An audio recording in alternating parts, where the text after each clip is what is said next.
ਸਤਿ ਸ੍ਰੀ ਅਕਾਲ। ਤੁਸੀਂ ਦੇਖ ਰਹੇ ਹੋ ਤਖਤ ਪੰਜਾਬ। ਮੈਂ ਹਾਂ ਤੁਹਾਡੇ ਨਾਲ ਸੁਖਵਿੰਦਰ ਸਿੰਘ। ਮੇਰੇ ਨਾਲ ਹੋਗੇ ਸਿਆਸੀ ਮਾਹਰ ਪ੍ਰੋਫੈਸਰ ਜਗਰੂਪ ਸਿੰਘ ਸੇਖੋਂ ਮੌਜੂਦ ਨੇ। ਵੱਡੇ ਮੁੱਦਿਆਂ ਤੇ ਵੱਡੀਆਂ ਖਬਰਾਂ ਉੱਤੇ ਚਰਚਾ ਕਰਾਂਗੇ। ਸਵਾਗਤ ਹੈ ਤੁਹਾਡਾ ਸੇਖੋਂ ਸਾਹਿਬ। ਸ਼ੁਕਰੀਆ ਜੀ ਸੁਖਵਿੰਦਰ ਜੀ। ਦੇਖੋ ਸਾਹਿਬ, ਇੱਕ ਗੱਲ ਬੜੀ ਹੈਰਾਨੀਜਨਕ ਵੀ ਆ ਕਿ ਸਰਕਾਰ ਨੂੰ ਬਣਿਆ 4 ਮਹੀਨੇ ਹੋ ਗਏ। ਅਫਸਰਸ਼ਾਹੀ ਜਿਹੜੀ ਹੈ ਉਹ ਅੱਗੇ ਅੱਗੇ ਹੈ ਤੇ ਸਰਕਾਰ ਪਿੱਛੇ ਪਿੱਛੇ ਹੈ। ਹੱਥ ਦੇਣ ਨੂੰ ਕੋਈ ਤਿਆਰ ਨਹੀਂ। ਸਰਕਾਰ ਦੇ ਵੱਲੋਂ ਕਿਹਾ ਕਿ ਪੱਕੇ ਜਿਹੜੇ ਮੁਲਾਜ਼ਮ ਨੇ ਉਹਨਾਂ ਨੂੰ, ਕੱਚੇ ਮੁਲਾਜ਼ਮਾਂ ਨੂੰ ਜਿਹੜਾ ਪੱਕਿਆਂ ਕਰਨਾ, ਉਹਦੇ ਲਈ 2 ਵਾਰ ਬੈਠਕਾਂ ਹੋ ਗਈਆਂ ਤੇ ਉੱਥੇ ਕੋਈ ਵੀ ਇਹੋ ਜਿਹੀ ਰਿਪੋਰਟ ਜਿਹੜੀ ਆ ਉਹ ਪੇਸ਼ ਨਹੀਂ ਕੀਤੀ ਗਈ ਜਿਸ ਕਰਕੇ ਅਫਸਰਸ਼ਾਹੀ ਦੀ ਜਿਹੜੀ ਹੈ ਉਹ ਝਾੜ ਚੰਬ ਵੀ। ਪਰ ਸਵਾਲ ਇੱਥੇ ਇਹ ਉੱਠਦਾ ਕਿ ਇੱਕ ਆਈਏਐਸ ਲੋਬੀ ਹੈ, ਇੱਕ ਲੋਬੀ ਹੈ, ਜਿਹੜੇ ਛੋਟੇ ਤੋਂ ਲੈ ਕੇ ਵੱਡੇ ਤੱਕ ਮੁਲਾਜ਼ਮ ਨੇ ਜਿਹੜੇ ਸਰਕਾਰ ਨੂੰ ਹੱਥ ਨਹੀਂ ਦੇ ਰਹੇ। ਇਹਨਾਂ ਤੇ ਨੱਥ ਪਾਉਣ ਲਈ ਸਰਕਾਰ ਵੱਲੋਂ ਕੋਈ ਵੀ ਐਕਸ਼ਨ ਲੈਣ ਦੀ ਕੋਸ਼ਿਸ਼ ਕੀਤੀ ਜਾਂਦੀ ਆ, ਪਰ ਉਧਰਲੇ ਪਾਸਿਓਂ ਜਿਹੜਾ ਇਸ ਤਰ੍ਹਾਂ ਦਾ ਕਹਿ ਲਓ ਕਿ ਕੋਈ ਨਾ ਕੋਈ ਧਰਨਾ ਪ੍ਰਦਰਸ਼ਨ ਜਾਂ ਇਸ ਤਰ੍ਹਾਂ ਦਾ ਸਰਕਾਰ ਨੂੰ ਜਵਾਬ ਦੇ ਦਿੱਤਾ ਜਾਂਦਾ ਕਿ ਉਹਨਾਂ ਨੂੰ ਪਿੱਛੇ ਬੈਕਫੁੱਟ ਤੇ ਆਉਣਾ ਪੈਂਦਾ। ਦੇਖੋ, ਬਹੁਤ ਸਾਰੇ ਪਾਸੇ ਹੈਗੇ ਆ। ਇੱਕ ਤਾਂ ਇਹ ਸਰਕਾਰ ਜਿਹੜੀ ਹੈਗੀ ਆ ਬਹੁਤ ਹਰੀ ਦੇ ਵਿੱਚ ਆ, ਬਹੁਤ ਕਾਹਲੀ ਦੇ ਵਿੱਚ ਆ, ਔਰ ਜਿਸ ਤਰੀਕੇ ਨਾਲ ਤੁਸੀਂ ਦੇਖਿਆ ਵੀ ਕਾਹਲੀ 'ਚ ਕੰਮ ਕਰਦੇ ਆ, ਉਹਨਾਂ ਨੂੰ ਇੱਕ ਸਟੈਪ ਅੱਗੇ ਜਾ ਕੇ 2 ਪਿੱਛੇ ਆਉਣਾ ਪੈਂਦਾ, ਜਿਹੜਾ ਕਿ ਮੇਰੇ ਖਿਆਲ ਚੰਗੀ ਐਡਮਿਨਿਸਟ੍ਰੇਸ਼ਨ ਵਾਸਤੇ ਠੀਕ ਨਹੀਂ ਹੈ।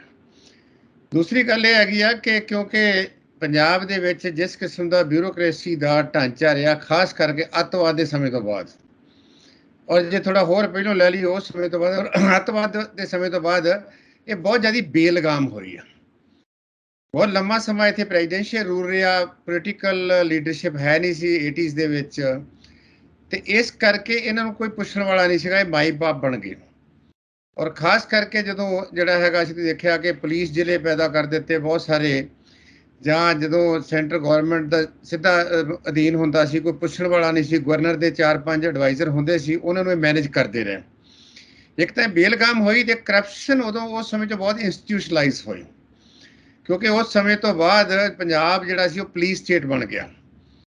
ਕਿ ਇੱਥੇ ਤੁਸੀਂ ਦੇਖੋ ਕਿ ਜਿਹੜੇ ਖਾਸ ਕਰਕੇ ਆਮ ਤੌਰ 'ਤੇ ਜਿਹੜਾ ਸਿਵਲ ਰੂਲ ਦੇ ਵਿੱਚ ਜਿਹੜਾ ਪੁਲਿਸ ਦਾ ਹੈੱਡ ਹੁੰਦਾ ਵਾ, ਉਹ ਡਿਪਟੀ ਕਮਿਸ਼ਨਰ ਦੇ ਜਿਹੜਾ ਅਧੀਨ ਹੁੰਦਾ ਵਾ, ਜਾਂ ਪੁਲਿਸ ਦੇ ਵਿੱਚ ਵੀ ਖਾਸ ਕਰਕੇ ਥੱਲੇ ਪੱਧਰ ਵਾਲੀਆਂ ਜਿਹੜੀਆਂ ਬਦਲੀਆਂ ਹੁੰਦੀਆਂ ਵਾ। ਮੈਨੂੰ ਥੋੜ੍ਹਾ ਜਿਹਾ ਤਜਰਬਾ ਹੈਗਾ ਕਿ ਯੂਪੀ ਦੇ ਵਿੱਚ ਥਾਣੇਦਾਰ ਬਦਲਣਾ ਜਾਂ ਦੂਸਰਾ ਬਦਲਣਾ, ਫਾਰਮਲ ਦੇ ਤੌਰ ਦੇ ਉੱਤੇ ਜਿਹੜਾ ਸੀ ਉਹ ਡਿਪਟੀ ਕਮਿਸ਼ਨਰ ਨੂੰ ਇੰਟੀਮੇਟ ਕਰਨਾ ਪੈਂਦਾ ਸੀ, ਉਹ ਹੈੱਡ ਆਫ ਦਾ ਜਿਹੜਾ ਹੁੰਦਾ ਸੀ ਡਿਸਟ੍ਰਿਕਟ ਹੁੰਦਾ ਸੀ। ਪਰ ਪੰਜਾਬ ਦੇ ਵਿੱਚ ਇਹਨੂੰ ਜਿਹੜੀ ਖਾਸ ਕਰਕੇ ਪੁਲਿਸ ਨੂੰ ਬਿਲਕੁਲ ਜਿਹੜੀ ਹੈਗੀ ਆ ਖੁੱਲ੍ਹ ਦੇ ਦਿੱਤੀ ਗਈ, ਕੋਈ ਇਹਨਾਂ ਦੀ ਅਕਾਊਂਟੇਬਿਲਿਟੀ ਨਹੀਂ ਗਈ। ਔਰ ਉਸ ਪੁਲਿਸ ਬਿਊਰੋਕ੍ਰੇਸੀ ਦਾ ਆਪਣਾ ਤਰੀਕਾ ਹੋ ਗਿਆ, ਸਿਵਲ ਬਿਊਰੋਕ੍ਰੇਸੀ ਦਾ ਆਪਣਾ ਤਰੀਕਾ ਹੋ ਗਿਆ। ਕਿਸੇ ਨੂੰ ਪੰਜਾਬ ਦੇ ਨਾਲ, ਪੰਜਾਬ ਦੇ ਮੁੱਦਿਆਂ ਦੇ ਨਾਲ, ਪੰਜਾਬ ਦੇ ਲੋਕਾਂ ਨਾਲ ਬਹੁਤ ਵੱਡਾ ਸਰੋਕਾਰ ਨਹੀਂ ਰਿਹਾ। ਔਰ ਉਸ ਤੋਂ ਬਾਅਦ 30 ਸਾਲ ਜਿਹੜੀਆਂ ਸਰਕਾਰਾਂ ਰਹੀਆਂ ਵਾ, ਜਿਹਨਾਂ 'ਚ 15 ਸਾਲ ਅਕਾਲੀਆਂ ਦੀ ਰਹੀ ਆ ਤੇ 15 ਸਾਲ ਕਾਂਗਰਸ ਦੀ ਰਹੀ ਆ, ਇਹਨਾਂ ਵੀ ਭਲਿਆ ਮਾਨਸਾ ਨੇ ਜਿਹੜਾ ਹੈਗਾ ਸੀਗਾ ਕਿ ਬਿਊਰੋਕ੍ਰੇਸੀ ਦੇ ਉੱਤੇ ਡਿਪੈਂਡੈਂਟ ਰਹੇ। ਖਾਸ ਕਰਕੇ ਤੁਸੀਂ ਪਿਛਲੇ ਸਮੇਂ 'ਚ ਦੇਖ ਲਓ, ਅਮਰਿੰਦਰ ਸਿੰਘ ਦੇ ਵੇਲੇ ਦੇ ਵਿੱਚ ਕਿੱਦਾਂ ਸੁਪਰ ਚੀਫ ਜਿਹੜਾ ਹੈਗਾ ਸੀ ਸੈਕਟਰੀ ਲਾਤਾ ਸੀ। ਮਤਲਬ ਕਿੰਨੀ ਵੱਡੀ ਅਨਕਨਸਟੀਟਿਊਸ਼ਨਲ ਪੋਜੀਸ਼ਨ ਸੀਗੀ। MLA ਜਿਹੜੇ ਸੀ ਉਹ ਲਿਲਕੜੀਆਂ ਲੈਂਦੇ ਫਿਰਦੇ ਵੀ ਸਾਡੇ ਮਹਾਰਾਜਾ ਦੇ ਦਰਸ਼ਨ ਹੀ ਹੋ ਜਾਣ, ਕਿਤੇ ਗੋਡੀਆਂ ਹੱਥ ਲਾ ਦਈਏ, ਲਾਗੇ ਫਟਕਣ ਨਹੀਂ ਦਿੰਦੇ। ਤਾਂ ਸਾਰਾ ਕੰਮ ਬਿਊਰੋਕ੍ਰੇਸੀ ਥਰੂ ਚਲਾਇਆ ਜਾਂਦਾ ਸੀਗਾ। ਜਿਸ ਕਿਸਮ ਦੀ ਕੁਆਲਿਟੀ MLA ਸਾਹਿਬ ਦੀ ਹੈਗੀ ਆ ਜਾਂ ਹੋਰ ਮੰਤਰੀ ਸਾਹਿਬ ਦੀ, ਆਪਣੇ ਸਾਰਿਆਂ ਦੇ ਸਾਹਮਣੇ ਹੈਗਾ ਕਿ ਕਿਸ ਤਰੀਕੇ ਨਾਲ ਬਣ ਕੇ ਆਉਂਦੇ ਆ, ਕਿਸ ਤਰੀਕੇ ਨਾਲ ਟਿਕਟਾਂ ਲੈਂਦੇ ਆ, ਕਿੰਨਾ ਕੁ ਉਹਨਾਂ ਦਾ ਇੰਟਰਸਟ ਹੈਗਾ ਵਾ ਪੰਜਾਬ ਦੇ ਮੁੱਦਿਆਂ ਦੇ ਵਿੱਚ। ਤੇ ਇਸ ਕਰਕੇ ਜਿਹੜੀ ਪੋਲੀਟੀਕਲ ਲੀਡਰਸ਼ਿਪ ਹੁੰਦੀ ਹੈ, ਸਵਾਰ ਹੁੰਦੀ ਆ। ਬਿਊਰੋਕ੍ਰੇਸੀ ਜਿਹੜੀ ਹੁੰਦੀ ਉਹਨੂੰ ਕਹਿੰਦੇ ਵੀ ਉਹ ਜਿੱਦਾਂ ਘੋੜਾ ਜਿਹੜਾ ਹੈਗਾ ਵਾ ਨਾ, ਉਹ ਹੈਗੀ ਆ। ਸਵਾਰ ਨੇ ਦੱਸਣਾ ਵੀ ਕਿਹੜੇ ਪਾਸੇ ਵੱਲ ਨੂੰ ਚੱਲਣਾ। ਤਾਂ ਇੱਕ ਤਾਂ ਇਹ ਤਾਣਾ ਬਾਣਾ ਬਹੁਤ ਲੰਮਾ ਵਿਗੜਿਆ ਹੈ। ਬਾਕੀ ਜਿਹੜੇ ਭਾਊ 4 ਮਹੀਨਿਆਂ ਤੋਂ ਆਏ ਆ, ਇਹਨਾਂ ਦਾ ਆਪਣਾ ਹੀ ਹਿਸਾਬ ਕਿਤਾਬ ਆ। ਇਹਨਾਂ ਦੇ ਵਿੱਚੋਂ ਜਿਹੜੇ ਬਹੁਤੇ ਬੰਦੇ ਤੇ ਜਿਹੜੇ ਹੈਗੇ ਆ, ਉਹ ਤੇ ਮੇਰੇ ਅੱਗੇ ਜਿਹੜੇ ਬਹੁਤਿਆਂ ਨੂੰ ਤੇ ਮੇਰੇ ਖਿਆਲ ਮੈਂਬਰ ਪੰਚਾਇਤ ਦਾ ਵੀ ਜਿਹੜਾ ਹੈਗਾ ਵਾ ਤਜਰਬਾ ਨਹੀਂ ਹੋਣਾ। ਲੋਕਾਂ ਨੇ ਪਾਰਟੀ ਦੇ ਨਾਂ ਤੇ ਚੁਣ ਕੇ ਜਿਹਨਾਂ ਨੂੰ ਅਗਲੇ ਪਾਸੇ ਵੱਲ ਭੇਜਤਾ। ਬਾਕੀ ਰਹੇ ਤੁਹਾਡੇ ਆ ਮੁੱਖ ਮੰਤਰੀ ਸਾਹਿਬ ਜਾਂ ਦੂਸਰੇ ਜਿਹੜੇ ਹੈਗੇ ਸੀ, ਐਡਮਿਨਿਸਟ੍ਰੇਸ਼ਨ ਦੇ ਤਜਰਬੇ ਵਾਲਾ ਪਾਸਾ ਜਿਹੜਾ ਸੀਗਾ, ਮੇਰੇ ਖਿਆਲ ਉਹ ਪਾਰਟ ਬਹੁਤ ਮਿਸਿੰਗ ਹੈ। ਔਰ ਸਭ ਤੋਂ ਵੱਡੀ ਜਿਹੜੀ ਮੈਂ ਕਹਿੰਦਾ ਵੀ ਇਹਨਾਂ ਦੀ ਸਭ ਤੋਂ ਵੱਡੀ ਜਿਹੜੀ ਆਪਾਂ ਇਸ ਵੇਲੇ ਗਲੇ ਦੀ ਹੱਡੀ ਬਣੀ ਆ, ਉਹ ਜਿਹੜਾ ਦਿੱਲੀ ਦਰਬਾਰ ਦੀ ਦਖਲਅੰਦਾਜ਼ੀ ਹੈਗੀ ਆ। ਤਾਂ ਇੱਕ ਪਾਸੇ ਲੋਕਾਂ ਦਾ ਪ੍ਰੈਸ਼ਰ ਬਹੁਤ ਆ, ਇੱਕ ਪਾਸੇ ਕਾਹਲੀ 'ਚ ਫੈਸਲੇ ਕਰਦੇ ਆ, ਇੱਕ ਪਾਸੇ ਪੰਜਾਬ ਦਾ ਤਾਣਾ ਬਾਣਾ ਬਹੁਤ ਉਲਝਿਆ ਹੈਗਾ। ਸਾਰੇ ਪਾਸੇ ਨੂੰ ਕਿਤੇ ਹੱਥ ਪਾ ਲਓ, ਉੱਥੇ ਹੀ ਹਰ ਥਾਂ 'ਤੇ ਤੁਹਾਨੂੰ ਜਿਹੜਾ ਹੈਗਾ ਤੁਸੀਂ ਨਾ ਉਹ ਲੱਗੂਗਾ ਵੀ ਉਹ ਗੰਦਗੀ ਦਿਖਾਈ ਦਿੰਦੀ ਆ। ਇਹ ਸਾਫ਼ ਤਾਂ ਕਰਨਾ ਚਾਹੁੰਦੇ ਆ, ਪਰ ਸਾਫ਼ ਇਦਾਂ ਹੋਣਾ ਨਹੀਂਗਾ। ਔਰ ਇਸੇ ਤਰੀਕੇ ਨਾਲ ਬਾਰ-ਬਾਰ ਇਹ ਅਫਸਰ ਬਦਲ ਰਹੇ। ਅਫਸਰ ਤਾਂ ਇਹੀ ਆ ਬਈ, ਕਿੱਥੋਂ ਲੈ ਆਓਗੇ ਜਿਹੜੇ ਪਿਛਲੇ 20 ਸਾਲਾਂ ਤੋਂ 25 ਸਾਲਾਂ ਤੋਂ ਜਿਹੜੀਆਂ ਉਹਦੀਆਂ ਆਦਤਾਂ ਬਣ ਗਈਆਂ ਕੰਮ ਕਰਦੀਆਂ, ਜਾਂ ਜਿਸ ਕਿਸਮ ਦੇ ਉਹਨਾਂ ਦੇ ਐਸ਼ੋ ਆਰਾਮ ਵਾਲਾ ਬਹੁਤਿਆਂ ਦਾ ਜਿਹੜਾ ਸੀਗਾ ਚੱਕਰ ਹੋ ਗਿਆ ਕਿ 12 ਵਜੇ ਤੱਕ ਦਫ਼ਤਰ ਆਏ, ਮੁੜ ਕੇ 2 ਵਜੇ ਚਲੇ ਗਏ, ਆਉਣਾ ਨਹੀਂ ਆਉਣਾ, ਆਪੇ ਲੋਕੀ ਰੌਲਾ ਪਾਉਂਦੇ ਰਹਿਣ। MLA ਵੀ ਉਹਨਾਂ ਤੇ ਡਿਪੈਂਡੈਂਟ ਹੋ ਗਏ, ਔਰ ਸਾਰੇ ਇੱਕ ਦੂਜੇ ਦਾ ਜਿੱਦਾਂ ਕਹਿੰਦੇ ਨਾ ਵੀ ਰਲੇ ਸੀਗੇ ਜਿਹੜੇ, ਉਹ ਮੈਂ ਵਰਡ ਤੇ ਨਹੀਂ ਯੂਜ਼ ਕਰਨਾ ਚਾਹੁੰਦਾ, ਇਸ ਤਰੀਕੇ ਨਾਲ ਕੰਮ ਚੱਲਦਾ ਰਿਹਾ। ਤੋ ਇਸ ਕਰਕੇ ਸਰਕਾਰ ਦੀ ਸਭ ਤੋਂ ਵੱਡੀ ਸਮੱਸਿਆ ਹੈਗੀ ਆ ਕਿ ਇਹ ਸਰਕਾਰ ਦੋ ਪੁੜਾਂ ਦੇ ਵਿੱਚ ਪਿਸਣ ਰਹੀ ਆ। ਇੱਕ ਤਾਂ ਇਹ ਬਹੁਤ ਹਰੀ ਦੇ ਵਿੱਚ ਵਾ, ਦੂਸਰਾ ਇਹ ਹੈ ਕਿ ਇਹਦੇ ਕੋਲ ਜਿਹੜਾ ਇੰਡੀਜੀਨਸ ਜਿਹੜਾ ਲੋਕਾਂ ਦਾ ਇੱਥੇ ਤਜਰਬਾ ਸੀਗਾ, ਪੰਜਾਬ ਦੇ ਵਿੱਚ ਬਹੁਤ ਸਿਆਣੇ ਲੋਕ ਬੈਠੇ ਆ, ਉਹਨਾਂ ਨੂੰ ਇਹ ਲਾਗੇ ਨਹੀਂ ਲੱਗਣ ਦੇਣ ਦਾ। ਬਾਕੀ ਲੈ ਤੇ ਇਹਨਾਂ ਨੇ ਟੈਕਨੋਕਰੇਟ ਦਿੱਲੀੋਂ ਫੜ ਕੇ ਲੈਣ ਦਿੱਤੇ। ਉਹਨਾਂ ਨੂੰ ਪੰਜਾਬ ਦਾ ਨਾ ਕਲਚਰ ਬਾਰੇ, ਨਾ ਇੱਥੋਂ ਦੀ ਆਬੋ ਹਵਾ ਬਾਰੇ, ਨਾ ਇੱਥੋਂ ਦੇ ਲੋਕਾਂ ਦੇ ਸੁਭਾਅ ਬਾਰੇ, ਉਹ ਮਕੈਨੀਕਲ ਫੈਸਲੇ ਦਵਾਉਂਦੇ ਆ।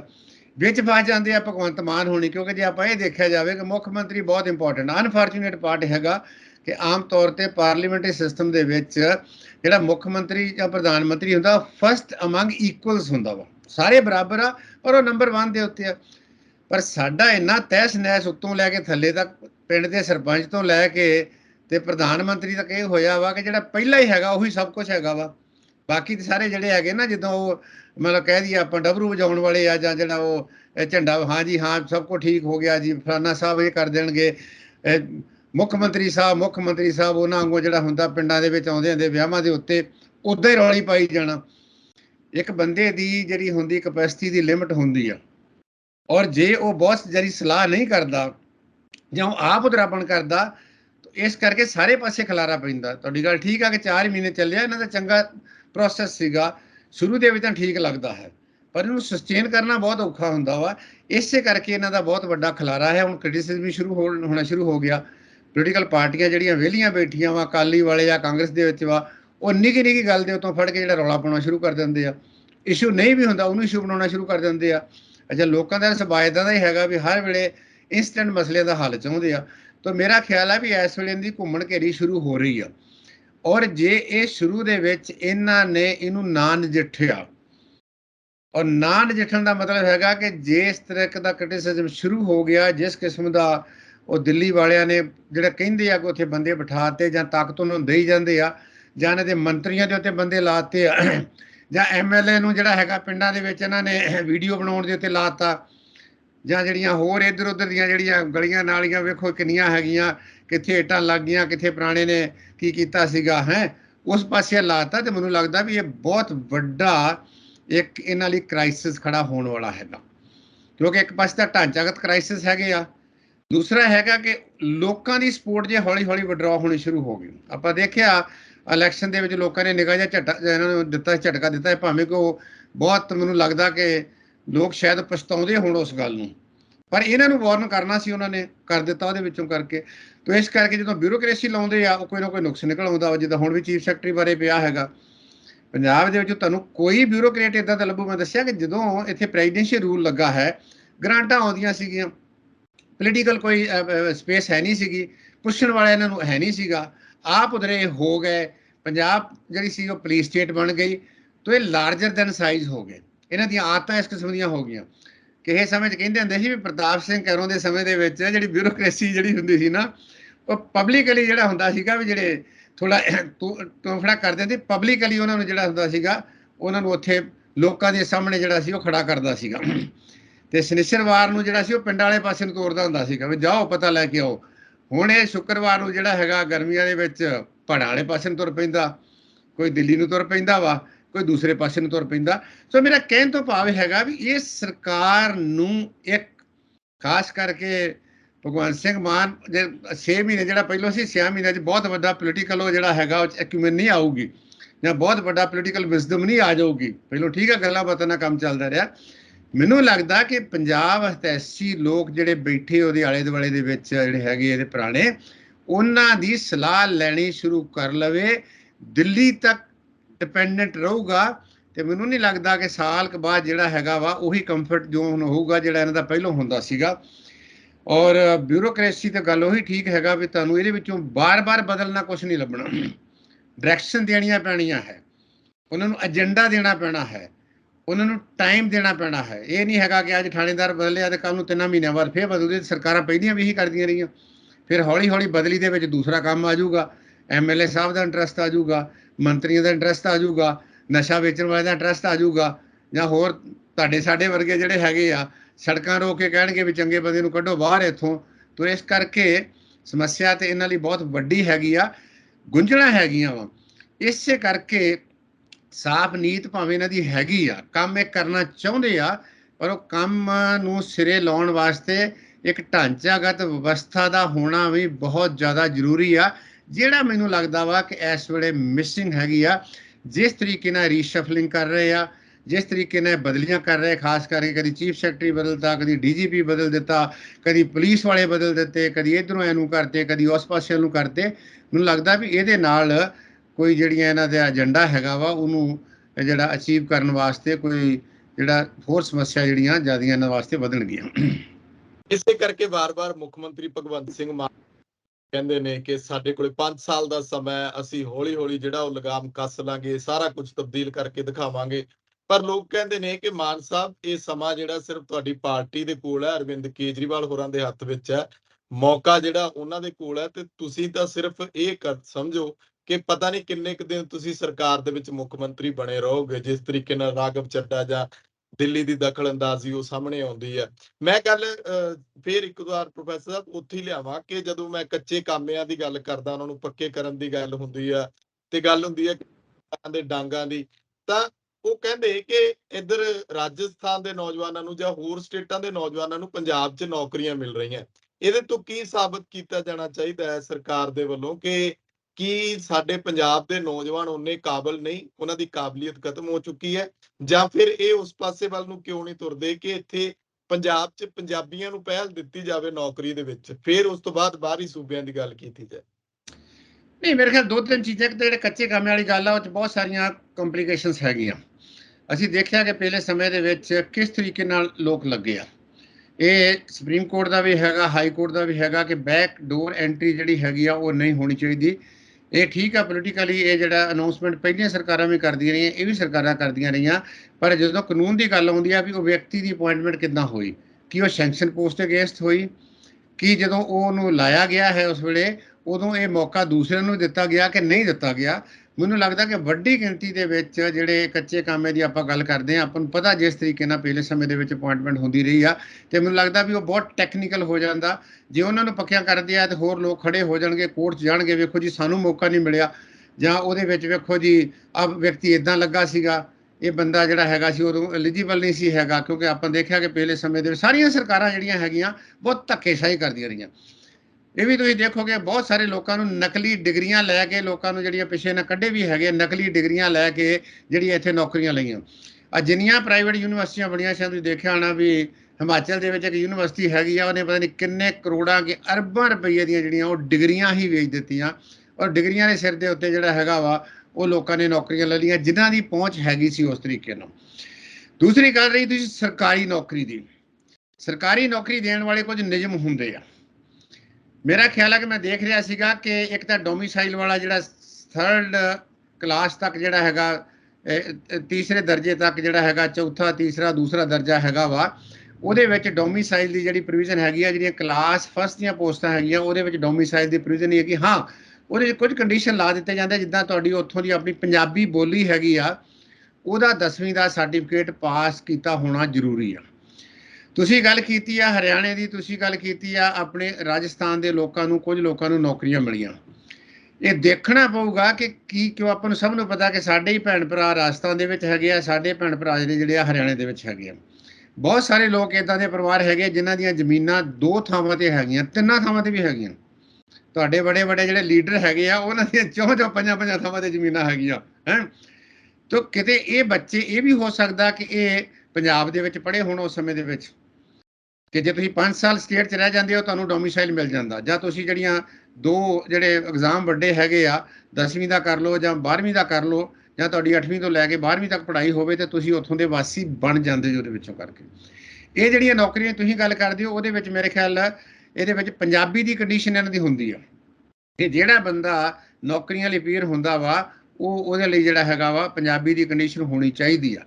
ਔਰ ਇਹ ਜਿਹੜੇ ਖਾਸ ਕਰਕੇ ਮੈਨੂੰ ਨਹੀਂ ਪਤਾ ਕਿੰਨੇ ਲੋਕ ਹੋਣਗੇ, ਜਿੰਨੇ 8-10 ਲੋਕ ਆਏ ਆ, ਉਹਨਾਂ ਨੇ ਪੰਜਾਬੀ ਲੈਕਚਰ ਟੈਸਟ ਤਾਂ ਸਟੇਟ ਗਵਰਨਮੈਂਟ ਨੇ ਲਿਆ। ਜੇ ਕੋਈ ਨੁਕਸ ਹੋਊਗਾ ਤਾਂ ਉਹ ਤਾਂ ਸਟੇਟ ਗਵਰਨਮੈਂਟ ਦੇ ਵਿੱਚ ਹੋਊਗਾ। ਦੂਸਰੇ ਪਾਸੇ ਇਹ ਕੰਪੀਟ ਕਰਕੇ ਆਏ। ਇੱਕ ਗੱਲ ਜਿਹੜੀ ਤੁਸੀਂ ਕਹਿੰਦੇ ਹੋ ਕਿ ਪੰਜਾਬ ਦੇ ਬੱਚੇ ਕੰਪੀਟ ਨਹੀਂ ਕਰਦੇ, ਇਹ ਜੇ ਆਪਾਂ ਹਕੀਕਤ ਵੇਖੀ ਜਾਵੇ ਤਾਂ ਇਹ ਕਾਫੀ ਹੱਦ ਤੱਕ ਜਿਹੜੀ ਆ ਗੱਲ ਠੀਕ ਹੈਗੀ ਆ।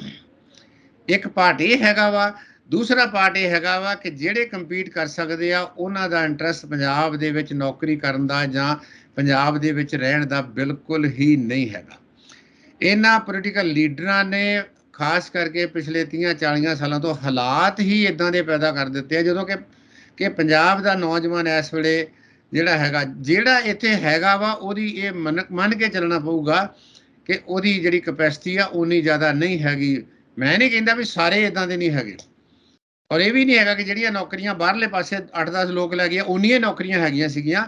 ਜਦੋਂ ਓਪਨ ਕੰਪੀਟੀਸ਼ਨ ਹੁੰਦਾ ਵਾ ਉਹਦੇ ਵਿੱਚੋਂ ਜਿਹੜਾ ਇਹ ਤੁਹਾਡਾ ਤੁਸੀਂ ਕਰ ਸਕਦੇ ਹੋ। ਹਾਂ, ਇੱਕ ਗੱਲ ਜ਼ਰੂਰ ਹੈਗੀ ਆ ਕਿ ਕੀ ਤੁਸੀਂ ਹੋਰ ਕ੍ਰਾਈਟੇਰੀਆ ਕੀ ਹੈ। ਮੇਰੇ ਖਿਆਲ ਡੋਮਿਸਾਈਲ ਦਾ ਕ੍ਰਾਈਟੇਰੀਆ ਹੋਊਗਾ, ਪੰਜਾਬੀ 10ਵੀਂ ਤੱਕ ਹੋਊਗੀ, ਔਰ ਜਿਵੇਂ ਤੁਹਾਨੂੰ ਦੱਸਿਆ ਕਿ ਜਿਹੜੇ ਗੰਗਾ ਨਗਰ ਵਾਲੇ ਲੋਕ ਹੈਗੇ ਆ, ਹਨੂਮਾਨਗੜ੍ਹ ਵਾਲੇ ਹੈਗੇ, ਇਵਨ ਬੀਕਾਨੇਰ ਵਾਲੇ, ਇਵਨ ਜੈਸਲਮੇਰ ਤੱਕ ਹੁੰਦੇ ਆ। ਯੂਪੀ ਦੇ ਨਹੀਂ ਹੈਗੇ, ਯੂਪੀ ਦੇ ਵਿੱਚ ਵੀ ਅੱਧਾ ਪੰਜਾਬ ਜਿਹੜਾ ਤੁਹਾਡਾ ਤਰਾਈ ਹੈਗਾ, ਔਰ ਵੈਸਟ ਯੂਪੀ ਦੇ ਵਿੱਚ ਜਿਹੜਾ ਹੈਗਾ ਵਾ, ਜਾਂ ਜਿਹੜਾ ਖਾਸ ਕਰਕੇ ਉਹ ਜਿਹੜਾ ਰਾਮਪੁਰ ਵਾਲਾ ਏਰੀਆ ਹੈਗਾ ਵਾ, ਉਹ ਸਾਰੇ ਪੰਜਾਬੀ ਲੋਕ ਬੈਠੇ ਆ ਜਿਨ੍ਹਾਂ ਦੇ ਨਿਆਣੇ ਇੱਥੇ ਪੜ੍ਹਦੇ ਆ, ਜਾਂ ਉੱਥੇ ਵੀ ਪੰਜਾਬੀ ਜਿਹੜੀ ਹੈਗੀ ਆ ਉਹ 10ਵੀਂ ਤੱਕ ਸਕੂਲਾਂ ਦੇ ਵਿੱਚ ਪੰਜਾਬੀ ਪੜ੍ਹਦੀ, ਜਿਹੜੇ ਖਾਲਸਾ ਸਕੂਲ ਹੈਗੇ ਆ ਉਹਨਾਂ ਦੀ ਵੀ ਪੜ੍ਹਾਈ ਜਾਂਦੀ ਆ।